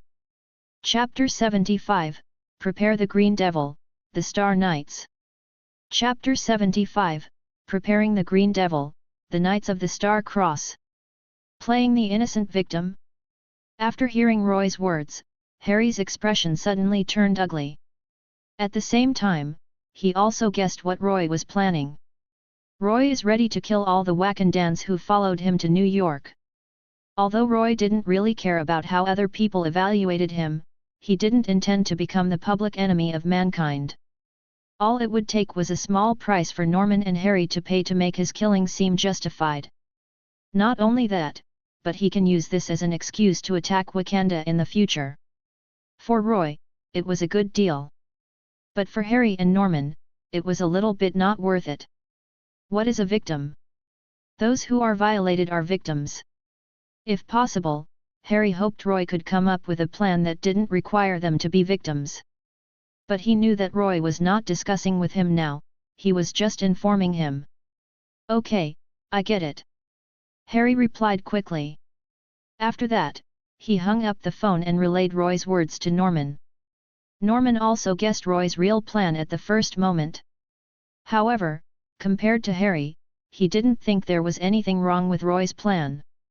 I don't know if Roy's previous dog training method was a bit cruel, or if Norman's evil personality has a masochistic tendency. Roy thought Norman would betray him driven by his evil personality. Unexpectedly, Norman was more obedient than Harry. If Harry sometimes complained that Roy treated them and his son as free labor, then Norman not only did not complain, but also happily carried out every order given by Roy. Take the past 6 months as an example. Optimize physical enhancement potions, acquire Hammer Industries, form a superhuman army, win over congressmen, and snatch vibranium. Over the past 6 months, Norman has participated in and executed all the actions planned by Roy. On the surface, he is the chairman of the Osborne Group and a well-known American entrepreneur, scientist, and billionaire. But in fact, he is the most hard-working thug under Roy. It's a joke. Even if Roy asked him to blow up the White House as the Green Goblin with his iconic pumpkin bomb, he wouldn't refuse and would just ask a few questions. When to start? Do you want to kill the people inside as well? Should the White House be made to disappear completely, or should it just be destroyed? Norman would become such a hard-working and obedient person. Not only Roy did not expect it, but even Harry, who was raised by Norman, did not expect it. Not long after Harry finished telling Norman, T'Challa in the Eagle Claw aircraft gave the order to start the operation. The Eagle Claw aircraft, with a strange shape and like an alien spaceship, immediately flew towards the latest model Rolls-Royce that Norman and Harry were riding in. Although the Eagle Claw aircraft is now in stealth mode, the high-speed flying Eagle Claw aircraft still caused quite a stir. Before the people around could react, the Eagle Claw aircraft arrived above the street. As the cabin door opened, T'Challa, wearing a vibranium Black Panther suit, quickly jumped out of the cabin, and landed on the street as nimbly and lightly as a real Black Panther, blocking Norman and Harry's car. The moment he stood firm, he released the leopard claws on his armor. Although T'Challa is not yet the king of Wakanda and has not officially inherited the title of Black Panther, but the old King T'Chaka made a decision that went against his ancestors long ago. He gave T'Challa the heart-shaped grass to eat in advance and made a Black Panther suit for him. Wakanda claims to be civilized, but in fact, it still retains a strong atmosphere of monarchical dictatorship. The so-called tribal elders are just there to create atmosphere during meetings. After T'Challa landed, 4 bald black girls wearing Dora's personal guard uniforms jumped off the Eagle Claw aircraft with vibranium spears in their hands, came behind him, and waved the vibranium spears in their hands, assuming a fighting posture. After seeing T'Challa and others, the driver stepped on the brakes hard and stopped the Rolls-Royce in front of T'Challa. The driver was not someone hired by Norman randomly, but a knight from the Tarot Society's superhuman force, the Stellar Cross Knights. Every knight in the Stern Cross Knights was a superhuman who had been injected with a physical enhancement potion. Except that their equipment was inferior to that of Norman and Harry, they could all be considered preparatory green demons. Once they put on Norman and Harry's equipment, they become the Green Goblins. As soon as the Rolls-Royce stopped, T'Challa, wearing the Black Panther suit, quickly came to the right rear door. Instead of pulling the door handle, he punched the car window and broke it. Then, the entire car door was torn off. Norman, who had received Roy's instructions in advance, immediately showed his superb acting skills that were not much worse than those of Hollywood stars, and said with a terrified face, "Don't hurt us, I will give you any money you want. Please, don't hurt us." Norman perfectly portrayed the shock and panic of a billionaire facing kidnapping. Harry first complained about Roy in his heart, and then immediately started his own performance. "Don't hurt my father, come to me if you have anything to do with me." "Harry, hurry up. I'll stop him." "No. Let's go together. Call the police immediately." Looking at Norman and Harry, who suddenly became dramatic and started competing with each other in acting out the deep father-son love, T'Challa immediately had a bad feeling. Before he could say anything, the members of Dora's personal guard who arrived roughly pulled the driver who was sitting in the main passenger seat and Harry who was sitting in the left back seat and pressed them to the ground. Neither Harry nor the driver put up any resistance. Although they had the strength to easily defeat the members of Dora's personal guards, they did not do so and allowed the other party to pin them to the ground. The scene where T'Challa and his group stopped a car on the street and members of Dora's personal guard roughly pulled the driver and Harry out of the car was immediately filmed by pedestrians on both sides of the street. Just when people thought this was a common highway robbery in America, exclamations suddenly came from the crowd. "It's the Blood Angels! The Blood Angels are coming!" In the night sky, Roy, with 3 pairs of ice wings behind him, flew towards T'Challa and his group at a high speed under the moonlight. After sending Daisy home, Roy left the house and followed Norman and Harry from a distance. Under the gaze of everyone, Roy, like a seraph, quickly appeared above the street. Ice feather flying knife. Without any hesitation, he immediately controlled the ice feather wings after he stood up and shot out more than 10 sharp ice feathers like blades. He developed this move a long time ago. To be precise, he developed this move right after he developed the ice feather wings. However, he had never used the ice rain flying knife move in battle before. This move is indeed very beautiful, but its lethality is not very strong. Shhhhhhh. Sharp ice feathers flew towards T'Challa and his group at a high speed. T'Challa did not dodge at all, but stood still and took the attack of the ice feather flying knife. Bang bang bang! The ice feather hit the Black Panther's suit without any suspense, and shattered and flew everywhere. Unlike T'Challa, who stood there and allowed the ice feather flying knives to attack him, the 4 bald black girls holding vibranium spears dodged immediately. Their uniforms are not made of vibranium, but just leather armor with average defensive power. The killing power of the ice feather flying knife is indeed not very strong, but it has no problem piercing through their bodies. End of this chapter. Chapter 76. Kneel down. Let me see you beg for forgiveness. Chapter 76. Kneel down. Let me see you beg for forgiveness. Compared with ordinary people, the members of Dora's Guard have very good strength. Although they don't have any superpowers, they all have superb fighting skills. More importantly, they use spears made of vibranium. Even so, the ice feather flying knife launched by Roy still injured the 2 bald black girls. The sharp ice feathers pierced through their bodies like blades, leaving fatal penetrating wounds. After seeing their companion injured, the other 2 bald black girls came to their companion without any hesitation, waving vibranium spears, trying to help them block the next ice feather flying knife. However, Roy did not give them a chance to rescue their companions. After they came to their injured companions, Roy did not hesitate and immediately created a temperature of over 100 degrees below zero. The terrifying low temperature that formed instantly enveloped the 4 bald black girls like air, and in the blink of an eye, they were frozen into ice sculptures. For ordinary people, their strength is indeed very good. But to Roy, they were no different from ants. He could kill them instantly anytime he wanted.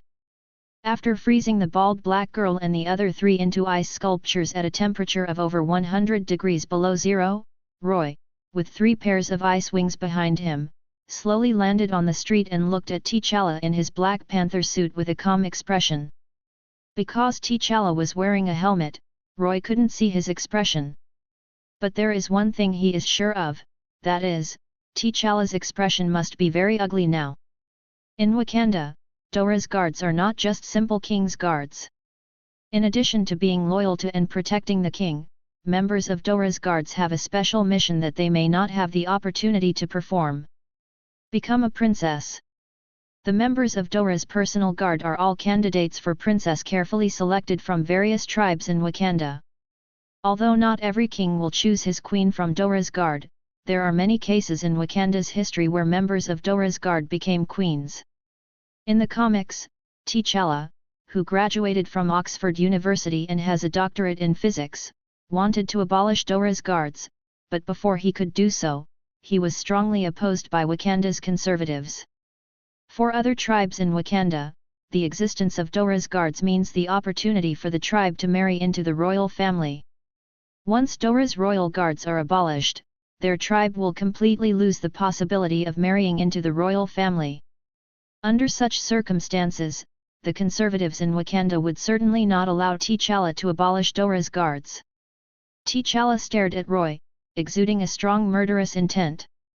Roy didn't care about his gaze and said to Harry, "Take your father away from here." Harry, who was calm inside but full of anger and dissatisfaction on his face, nodded immediately, quickly went to the car door, and helped Norman, who was also still acting, out of the car. Then, he took Norman and the driver off the street and into the crowd of onlookers. After they left, Roy turned to look at T'Challa, removed the ice wings behind him, raised his right hand, and hooked his finger at T'Challa. T'Challa launched the attack without any hesitation, shooting towards Roy. The extraordinary physique given by the Black Panther God-Buster allowed him to burst out with a speed far beyond that of an ordinary person. He quickly came in front of Roy and attacked Roy's neck with his right hand like the claws of a wild beast. T'Challa's speed is not slow. But for Roy, who has spider sense, his movements are like slow motion played frame by frame, as slow as possible. When the vibranium claw on T'Challa's right hand was only 10 centimeters away from him, Roy released the adamantium bone claw and swung it with lightning. T'Challa saw the adamantium bone claw released by Roy, but he didn't take it seriously at all. Both he and other Wakandans have a blind trust in vibranium. In their eyes, vibranium represents indestructibility. Nothing on Earth can break vibranium's defenses except for weapons also made of vibranium. Laugh. Roy's adamantium claws scratched T'Challa's Black Panther suit, leaving 3 deep wounds on his right arm where the bone was visible. How can this be? T'Challa immediately felt severe pain in his right arm, and an expression of disbelief appeared on his face. Although he didn't know what was going on, he didn't waste time thinking about it and immediately retreated more than 10 meters. Roy did not chase him, but stood there and looked at T'Challa calmly. Like T'Challa, he also had some surprises. However, what surprised him was not that the adamantium claws tore the Black Panther suit made of vibranium, but that the adamantium claws did not directly cut off T'Challa's right hand. Vibranium is indeed very hard, but it is not indestructible. The hardness of adamantium is just above that of vibranium. In the comics, there is a scene where Wolverine uses adamantium claws to tear apart vibranium. After taking a look at the adamantium claw, Roy walked towards T'Challa who was covering his right hand. At this time, T'Challa didn't care too much about the severe pain in his right hand. Compared to the pain, he was more concerned about the fact that his Black Panther suit was torn. He never imagined that Roy's adamantium claws could tear apart the Black Panther suit. Having been instilled with the idea that vibranium is indestructible since childhood, he now feels like his faith has been completely shattered. After seeing Roy walking towards him, he forced himself to calm down and immediately gave orders to the pilot of the Eagle Claw aircraft. The next second after receiving the order, the pilot cancelled the Eagle Claw aircraft's stealth mode, allowing the Eagle Claw aircraft, with its strange shape like an alien spaceship, to appear in the sight of the onlookers. Then, he controlled the weapons on the Eagle Claw aircraft, preparing to attack Roy with the aircraft's energy cannon. However, before the energy cannon of the Eagle Claw aircraft could lock onto Roy, the pilot, who was also a member of Dora's personal guard, developed a strong instinct of death. Before she could react, a white icicle with a diameter of 20 to 30 meters and a height of 600 to 700 meters suddenly appeared like a miracle, completely wrapping and freezing the Eagle Claw aircraft in the air. After seeing this white icicle that was taller than the tallest building in New York, whether it was T'Challa, Norman and Harry, or the other onlookers, their eyes widened. Is this really something humans can do? Although Roy had demonstrated his freezing superpowers a long time ago, no one expected that he could create a huge icicle 600 or 700 meters high in an instant. This is not a new move developed by Roy, but just a large-scale application of freezing superpowers.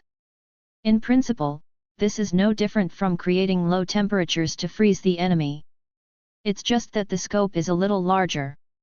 After completely freezing the Eagle Claw aircraft with a giant icicle, Roy came to T'Challa and said to him, "Get down on your knees. Let me see you beg for mercy." End of this chapter. Chapter 77, The Incarnation of Justice, The Death of Black Panther. Chapter 77, The Incarnation of Justice, The Death of Black Panther. What? After hearing Roy's words, T'Challa was stunned for a moment, and then he became uncontrollably angry. As the Prince of Wakanda and future Black Panther, this was the first time in his life that he was asked to kneel by another human being. If possible, T'Challa would have killed Roy with the cruelest punishment in Wakanda. But unfortunately, let alone killing Roy, he couldn't even slightly resist Roy's attack. Roy has proven that he can easily tear apart the Black Panther's uniform. Although he was angry, T'Challa did not lose his mind immediately. Not only that, he also thought of a way to leave New York alive. Under the gaze of Roy and the onlookers, he endured the pain in his right hand, took off the Black Panther helmet, and revealed his true face. Then, he said loudly, "I am T'Challa, the eldest son of King T'Chaka of Wakanda. I brought people here to catch the thief who stole the rare resources of Wakanda. This arrest operation has been approved and supported by SHIELD. Although SHIELD did not give him any permission or support, this does not prevent T'Challa from using SHIELD as an excuse." At this time, he didn't know that it was SHIELD who told Roy his whereabouts. Wakanda? The king's eldest son? The onlookers had never heard of the country Wakanda. However, after hearing what T'Challa said, they still showed surprised expressions. Although T'Challa has not produced any evidence to prove his words, there are still many onlookers who believe him. Apart from anything else, just looking at the Eagle Claw aircraft that was frozen by Roy with a huge icicle, you can tell that T'Challa and his men are not ordinary people. Interesting. After seeing T'Challa reveal his identity and even use SHIELD as an excuse, Roy sighed in his heart. Then, he decisively used teleportation and instantly appeared in front of T'Challa. Shishikachichiki. The adamantium claws kept scratching T'Challa's body. In just a few seconds, T'Challa had 20 or 30 wounds on his body. T'Challa tried to resist. But his resistance was futile. When the Black Panther suit can no longer protect him, he is just an ordinary superhuman with average strength. Thump! T'Challa, with wounds all over his body, fell to the ground uncontrollably. Blood continued to flow out of his wounds, staining the surrounding ground red. Just a gentle reminder, I gave up my American citizenship half a year ago, so your little tricks are meaningless to me. Whether you use SHIELD as an excuse or the White House as an excuse, you are dead tonight. You know, what you did just now is no different from those low-level black thugs. When nothing happens, they are all arrogant and self-righteous. Once something goes wrong, people start talking about identity, skin color, human rights, and other things. Roy squatted down in front of the fallen T'Challa and spoke to him. The moment T'Challa took off his helmet, he guessed what T'Challa was planning next. In a situation where he is not as strong as his opponent, this is the only way for T'Challa to leave New York alive. If it were anyone else, they would indeed have some concerns after he revealed his identity and used SHIELD as an excuse. But the person he is facing now is Roy. Not to mention that T'Challa is only the Prince of Wakanda now, even if he has inherited the throne, Roy would still dare to kill him in public. After saying this, Roy stood up and retracted the adamantium claws in his hands without waiting for T'Challa to answer. Then, under the gazes of everyone, he used his freezing superpowers to condense an ice spear that was as bright and clear as a crystal work of art. He wouldn't really want to kill the other person, would he? The other party is a prince. Killing him will cause an international dispute, right? After seeing the ice spear in Roy's hand that looked like a work of art, these thoughts popped up in the minds of the onlookers involuntarily. In their opinion, Roy would only bring trouble to himself if he killed T'Challa now. Just as the onlookers were wondering whether Roy would kill T'Challa, a righteous voice came from a distance. Stop! The sudden sound immediately attracted the attention of the onlookers. Roy turned his head to look in the direction of the sound and saw a figure that he had never dealt with before but was familiar with. Captain America. The person who asked him to stop was none other than Captain America Steve Rogers, who is regarded as the embodiment of justice by many American people. To be precise, it is Captain America Rogers, who is wearing a new uniform, holding a vibranium shield in his hand, and has a righteous face. In addition to Captain America Rogers, he also saw a familiar figure with whom he had had in-depth conversations. Maria Hill. After seeing Roy's gaze, Agent Hill immediately showed a helpless expression and glanced at Captain America beside him. Although she didn't say anything, Roy immediately understood what she meant. S.H.I.E.L.D. has no intention of interfering. This is Captain America Rogers' personal decision.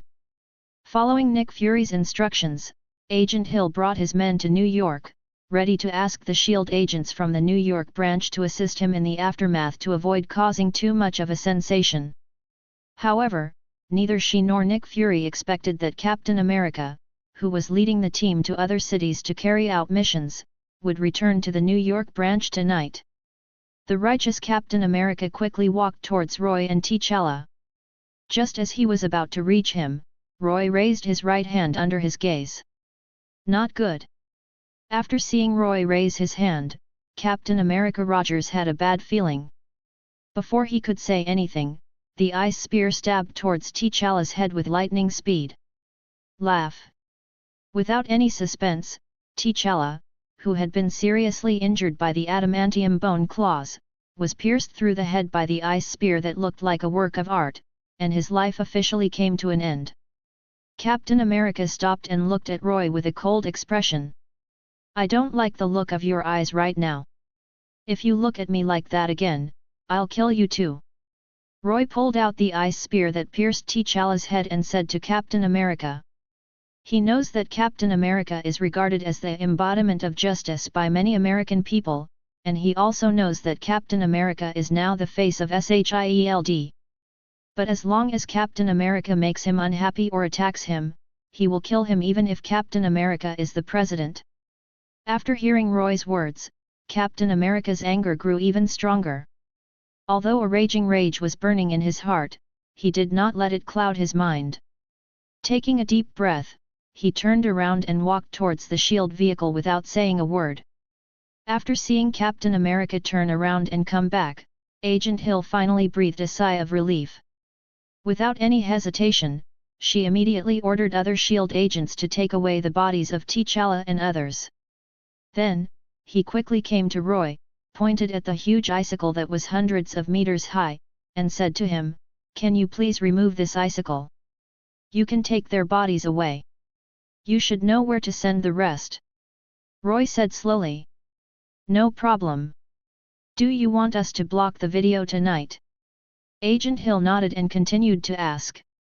"Need not." As Roy spoke, he lifted the giant icicle that was hundreds of meters high. A giant icicle taller than the tallest building in New York collapsed in an instant, and large and small pieces of ice fell from the sky like raindrops. Before these ice cubes fell to the ground, they completely dissipated like smoke and turned into water molecules that were invisible to the naked eye. As the icicle disappeared, the Talon aircraft fell heavily onto the street. End of this chapter. Chapter 78, Defamation, Public Outrage. Chapter 78, Defamation, Public Outrage. After removing the icicle, Roy used teleportation without any hesitation and disappeared from everyone's sight. S.H.I.E.L.D. will handle the aftermath, so he doesn't need to worry about it. The Triskelion Building, headquarters of S.H.I.E.L.D. Director's Office. Have Rogers lead the Special Forces team back to headquarters immediately. Nick Fury said to Agent Hit on the other end of the line. Although he did not go to New York in person, he knew it soon after T'Challa and his crew stopped the Rolls-Royce of Norman and his son. "Okay, I'll tell him right away." Agent Hill replied quickly. After hanging up the phone, she quickly came to Captain America, who had a serious expression on his face, and said to him, "Fury asked you to take the Special Forces back to the headquarters immediately. Is there a new mission?" Captain America asked, frowning. "No, he just asked you to take someone back," Agent Hill said slowly. Although Captain America did not fight with Roy just now, she still hoped that Captain America could leave New York as soon as possible. Otherwise, Captain America might get angrier and secretly cause trouble for Roy. Although the possibility is not high, it is better to be safe than sorry. Captain America did not answer Agent Hill immediately, but turned to look at Norman and Harry. After looking at them solemnly for a few seconds, he said, "I'll take them back right away." After saying this, without waiting for Agent Hill to reply, he gave the order to the Special Forces to return to the New York branch. Wakanda. Because of the time difference, it was almost 3 o'clock in the morning in Wakanda. Although it was very late, the old King T'Chaka did not fall asleep, but stayed alone in the king's study. After the breakdown of the talks with S.H.I.E.L.D., T'Challa contacted him immediately and told him the result. After knowing that S.H.I.E.L.D. was unwilling to provide any assistance, he came up with the idea of asking T'Challa to bring people back. But in the end, he was convinced by T'Challa. He knew that T'Challa and his crew were unlikely to take down Roy, but the strength of Norman and his son was far inferior to Roy. Just when he was thinking about whether to activate the Kimoyo beads bracelet on his hand to contact T'Challa, his Kimoyo beads bracelet suddenly received a video call signal. A palm-sized holographic projection screen immediately appeared. After seeing the caller avatar on the screen was Okoye, the captain of Dora's personal guard, he immediately answered the video call. "What's up?" the old King T'Chaka said to Okoye. "Your Majesty, something's happened to T'Challa." Okoye replied without any hesitation. "Problem occurs?" After hearing what Okoye said, the old King T'Chaka's expression suddenly changed. A bad premonition flashed through his mind, and he quickly said, "What happened to him?" Under the watchful eyes of old King T'Chaka, Okoye, whose skin was as black as charcoal and who looked almost like a chimpanzee, told the king all the information that the Lion Group had just reported. The old King T'Chaka listened to Okoye's report without saying a word. After Okoye finished his report, he seemed to have aged a dozen years in an instant. He didn't say anything, nor did he make any other movements. He just sat in the chair motionless like a puppet. Just like this for more than 10 seconds, the old King T'Chaka said to Okoye, "Prepare the Eagle Claw aircraft, we will go to New York immediately." "Yes, Your Majesty," Okoye replied quickly. After turning off the holographic projection screen of the Kimoyo bead bracelet, an expression of uncontrollable sadness emerged on the face of the old King T'Chaka. He took a few deep breaths and forced down the sadness in his heart. Then, he stood up and left the study. More than 10 minutes later, the old King T'Chaka, wearing a Black Panther suit, came to the square of the palace with Queen Raymonda and Princess Shuri. Whether it was Queen Raymonda or Princess Shuri, they both followed the old King T'Chaka with sad faces. Although only more than 10 minutes had passed, the news of T'Challa's killing had spread throughout Wakanda. Today's Wakanda can be said to be a place of national anger. 3 Eagle Claw aircraft were parked in the huge square. Okoye, the captain of Dora's personal guard, was wearing a uniform and holding a vibranium spear, standing next to the first Eagle Claw aircraft. Behind her stood dozens of Dora's personal guards, also holding vibranium spears. After arriving at the square, the old King T'Chaka said nothing and walked straight towards the first Eagle Claw aircraft. Okoye quickly followed and boarded the Eagle Claw aircraft with several members of Dora's personal guard. Without her orders, the remaining members of Dora's guards divided into 2 teams and boarded 2 other Eagle Claw aircraft. Under the watchful eyes of Queen Raymonda, Princess Suryui, and others, 3 Eagle Claw aircraft took off one after another and quickly disappeared into the night sky. Manhattan, New York. Agent Hill directed the S.H.I.E.L.D. agents to clean up the scene, and the New York police who arrived at the scene directed traffic on the side. On both sides of the street, reporters from major media outlets were interviewing Norman and his son, who had not yet left, and the onlookers. At the same time, the video of Roy killing T'Challa and his crew went viral on the internet. Major news channels in New York are also broadcasting real-time coverage from the scene. Slander. It's all slander. We father and I don't even know where Wakanda is, so how could we go there and steal its precious resources? Whether the kidnapper named T'Challa is the Prince of Wakanda remains to be proven. In addition, he said that their actions were supported and allowed by S.H.I.E.L.D. But judging from the current situation, the facts are completely different from what he said. People from S.H.I.E.L.D. are at the scene right now, but they are only cleaning up the scene. They have no intention of arresting my father and me and the Blood Angel Roy. Norman was surrounded by a group of reporters, playing the role of the innocent victim with great emotion. As soon as he finished speaking, Harry's voice rang out. We have never seen them before, and we don't know who they are, let alone how we have offended them. We had just finished watching Miss Watson's performance at the Broadway Theatre and were about to go home to rest, but we were stopped by them and slandered as thieves. I don't know what kind of country Wakanda is, but I know that in America, what they just did is no different from terrorists. They don't have any evidence at all, and they have no right to enforce the law in America. I reserve all legal rights to pursue their actions tonight. Compared to Norman, Harry was obviously much more excited. In other words, it perfectly expresses the anger and dissatisfaction of a rich second generation who was wrongly accused for no reason. Sky Building near Central Park in New York. Roy and Daisy sat on the sofa in the living room, watching the live news on TV. It's such a pity that they don't go to Hollywood to be actors. After seeing Norman and Harry's performance in front of the camera, he sighed in his heart.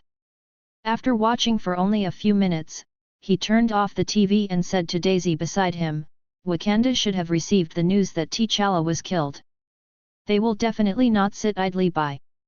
If nothing unexpected happens, old King T'Chaka will come here in person. Notify the leader of the Knights, Alan, and have him gather all the others back to New York and prepare to set off for Wakanda at any time. After hearing Roy's words, Daisy replied without any hesitation, Okay, I'll notify them right away. End of this chapter. Chapter 79, Hunting Angels, S.H.I.E.L.D. and Wakanda join forces. Chapter 79, Hunting Angels, S.H.I.E.L.D. and Wakanda join forces. Although he had no intention of conquering Wakanda immediately, if T'Chaka insisted on seeking revenge on him, Roy wouldn't mind letting him stay in New York forever. Under Roy's gaze, Daisy took out her cell phone and sent a message to Alan, the leader of the Stern Cross Knights. Not long after Daisy informed Alan, Mary Jane came back. When Mary Jane came back, Roy took them to the bedroom and started tonight's three-way game of landlord. Noon the next day. Roy was enjoying the lunch prepared by Daisy and Mary Jane in the restaurant. Just then, his cell phone rang. After seeing the caller ID on his phone was Black Widow, he answered the call immediately without thinking too much. Before he could speak, Black Widow's voice rang out. Are you free right now? Black Widow said to him. Just tell me, what do you want from me? Roy replied. King T'Chaka of Wakanda is in the Triskelion building right now. He wants to see you. Is it convenient for you to come over? Black Widow said helplessly. What do you think? Roy asked back about the Black Widow. It seems inconvenient. Nothing else, I'm hanging up now. After saying that, Black Widow hung up the phone. The Triskelion building, headquarters of S.H.I.E.L.D. Director's office. You heard it too. I couldn't get him to come over. Black Widow put down her phone and spoke to Nick Fury and T'Chaka who were sitting opposite her. Since he doesn't want to come, let's go to New York. Before Nick Fury and T'Chaka could speak, Okoye, who was standing next to the sofa, spoke in a cold tone. I suggest you don't go looking for him. Black Widow looked at T'Chaka and Okoye seriously. Why? T'Chaka, dressed in his Black Panther costume, asked. Black Widow did not answer him immediately, but turned to look at Nick Fury. After noticing her look, Nick Fury sighed and said slowly, We have arranged for dozens of psychiatrists and psychology doctors to conduct a detailed analysis on him. On the surface, he is just a man who does whatever he wants and is a bit lascivious. But it is not the truth. Every move he makes is a well-thought-out decision. In addition, we have sufficient evidence to prove that he has strong racial discrimination against black people. Racism? After hearing what Nick Fury said, T'Chaka and Okoye immediately frowned. Like S.H.I.E.L.D., they also arranged people to analyze Roy in detail. But they did not reach similar conclusions. At the beginning, Nick Fury and the others didn't know that Roy hated black people, and thought that Roy just hated S.H.I.E.L.D. But as the investigation deepened, they found that things were not that simple. In the process of arranging people to use the beauty trap on Roy, Nick Fury once arranged 2 black female agents whose looks and figures were not inferior to those of supermodels. In his opinion, Roy should be happy to accept his kindness. However, it turned out that he was overthinking it. Not only did Roy not accept his kindness, but he also called him to warn him. If you arrange for black people to approach me again, I will lock you up with a female gorilla in heat. These are Roy's exact words at the time. From then on, Nick Fury and the others realized that Roy was lustful and only targeted beautiful women other than black people. In fact, with S.H.I.E.L.D's capabilities, they should have been able to find this out a long time ago. If nothing else, they only needed to investigate Roy's previous targets in nightclubs and bars to find out that he never paid any attention to black women. But under the influence of American political correctness, they ignored this extremely obvious clue. Until Nick Fury arranged for 2 black female agents to go there.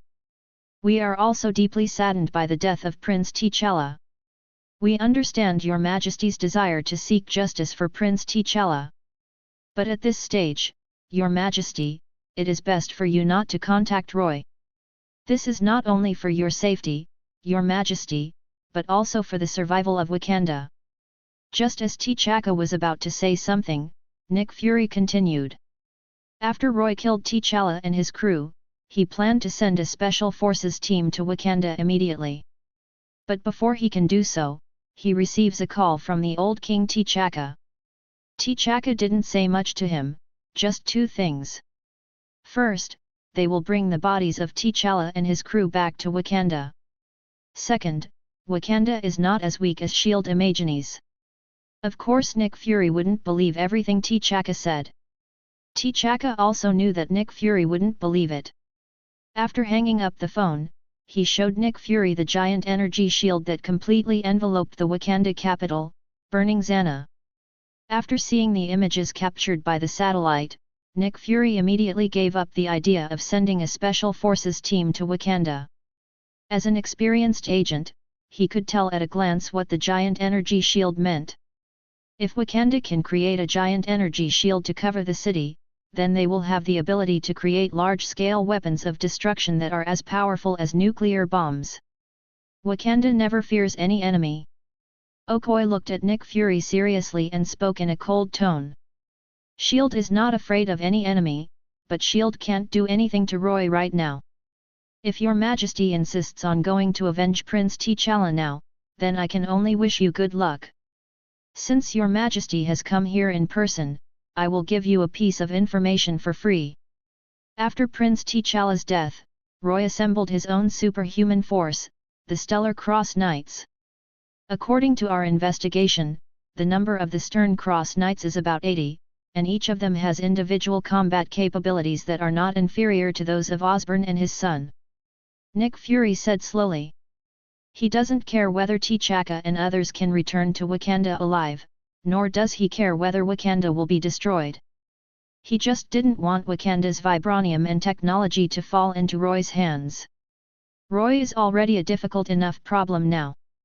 If Roy wanted to obtain all of Wakanda's vibranium and technology and further expand his power, the only thing he could do was to ask that woman for help. After a silence of more than 10 seconds, T'Chaka slowly said, "If Wakanda and S.H.I.E.L.D. join forces, Director Fury, what do you think is our chance of taking down Roy? Right now, even if we join forces, our chances of taking him down will be no more than 30%. If Your Majesty is willing to wait for half a year and share some vibranium and vibranium technology with S.H.I.E.L.D., I can guarantee that Your Majesty has an 80% chance of killing Roy and avenging the death of Prince T'Challa." As early as half a year ago, S.H.I.E.L.D. had already been preparing the Hunting Angels plan. Nick Fury replied confidently. End of this chapter. Chapter 85,000 million tons equivalent, anti-Roy armor test. Chapter 85,000 million tons equivalent, anti-Roy armor test. Angel hunting plan? Although Nick Fury did not elaborate on what this plan was, you can guess what the plan is about just by looking at the name of the plan. Looking at the confident expression on Nick Fury's face, T'Chaka didn't think too long and said slowly, "The enemy of my enemy is my friend." Since Director Fury has been planning to hunt down angels for half a year, I will trust you this time. After T'Challa's funeral, I will give some vibranium and vibranium technology to S.H.I.E.L.D. Although Wakanda has a tradition of not giving vibranium to other people, this is not the first time that T'Chaka has gone against the decision of his ancestors. If he had strictly followed tradition, T'Challa would not be dead now. As the saying goes, if you have a weapon in your mind, you will naturally want to kill. It is precisely because T'Challa ate the heart-shaped grass in advance, obtained the blessing of the Black Panther god, and possessed the Black Panther suit that he should not have now, that he personally brought people to New York. Otherwise, no matter how dissatisfied T'Challa was, he would not bring people to capture Norman and Harry. After hearing T'Chaka's answer, Nick Fury smiled and said, "S.H.I.E.L.D. will definitely not disappoint your majesty." T'Chaka nodded, said nothing more, stood up and left the office with Okoye. Soon, they disappeared from the sight of Nick Fury and Black Widow. When only herself and Nick Fury were left in the office, Black Widow frowned and asked, "Why didn't I know that the Bureau had a plan to hunt down angels half a year ago?" Nick Fury turned his head and looked at her, then replied calmly, "This is normal, because I just named the angel hunting project." Black Widow reacted immediately and continued, "Are you trying to trick him into handing over the vibranium and vibranium technology? It's not really a lie. I plan to change the name of Project Insight to Project Angel Hunting." Nick Fury replied calmly. Project Insight is not a plan to deal with Roy, but a plan to deal with terrorists. Black Widow said quickly. "You are right. The original purpose of Project Insight was indeed to deal with terrorists. But Roy now is no different from a terrorist. To be precise, he poses a greater threat than any terrorist we know of. If he can create an icicle taller than the tallest building in New York in an instant, then he can also freeze the entire New York in a short period of time. You won't forget the evaluation of a humanoid self-propelled nuclear bomb, right? This is the evaluation you gave him half a year ago. I asked the analysis department to analyze it carefully last night. Based on the ice pillars he created last night, the threat he poses is no less than the Tsar bomb with a TNT equivalent of 5,000 million tons." After hearing Nick Fury's answer, Black Widow stood up and said to him, "Even with Wakanda's vibranium technology, I don't think the Insight Project's helicarrier can defeat him. You always think he is a potential threat, but have you ever thought that this is because you and the people above always want to control everything? You are not God, and it is impossible for you to control all people and things. The more you do this, the easier it will be for others to hate S.H.I.E.L.D. and America. If I were you, I would cancel all plans that use him as an imaginary enemy. No good will come of being his enemy. This is my final advice." After saying that, Black Widow left the office without waiting for Nick Fury to answer. Watching her leaving back, Nick Fury's face turned darker and a guess flashed through his mind involuntarily. Could it be that she has already surrendered to Roy? When this speculation popped up in his mind, Nick Fury felt more and more that it was possible. Although Black Widow is now one of S.H.I.E.L.D's top agents, unlike Hawkeye, Agent Hill, Agent Coulson, and others, she is not an agent trained by S.H.I.E.L.D. To be precise, she isn't even American. Her passport and identity card were obtained by S.H.I.E.L.D. after she left the Red Room and joined S.H.I.E.L.D. As the saying goes, once the seed of doubt is planted, the crime is established. After sitting on the sofa and thinking for a few minutes, Nick Fury got up and walked to the desk, picked up the phone on the desk, and dialed an internal number. Soon, the call was connected. Without any hesitation, Nick Fury said quickly, "Send someone to follow and eavesdrop on Natasha Romanoff 24 hours a day. In addition, I want all her whereabouts reports for the past 6 months." As soon as he finished speaking, the person on the other end of the phone responded, "Yes, sir." After hanging up the phone, Nick Fury went to sit behind the desk. After frowning and thinking for a moment, he picked up the phone again and dialed the internal number. Maria Hill, Sharon Carter, and Barbara Morse were also followed and wiretapped 24 hours a day, and their whereabouts reports for the past 6 months were also submitted. After saying that, he hung up the phone without waiting for the other party to answer. 10800 Malibu Harbor, Los Angeles. Tony Stark's Clifftop Mansion. Sir, the 3.2th test results of Anti-Roy Armor version 67 are out. Jarvis' voice rang out in Tony's garage and studio. Report the test results. Tony, who was sitting in the chair, opened his eyes and spoke slowly. After receiving the news that Roy killed T'Challa in New York last night, he, who is already Iron Man, immediately came to the studio and started updating and testing the new version of the Anti-Roy armor without saying a word. The test results show that the win rate of Anti-Roy Armor 3.2 is only 6.56%. Jarvis immediately told the test results. 6.56%? After hearing the test results reported by Jarvis, Tony's expression immediately became extremely ugly. Ever since he came up with the idea of creating an Anti-Roy armor, he couldn't remember how many times he had asked Jarvis to simulate and test it. Although optimized over and over again, the winning rate of simulated tests never exceeded 10%. To be precise, it has not even broken through the 7.51% from 6 months ago. Tony thought the 7.51% winning rate was just the beginning. Unexpectedly, that was already the peak. After sighing helplessly, Tony said to Jarvis, "End the testing of version 3.2 and create a new project. Project name, Anti-Roy Armor version 4.0.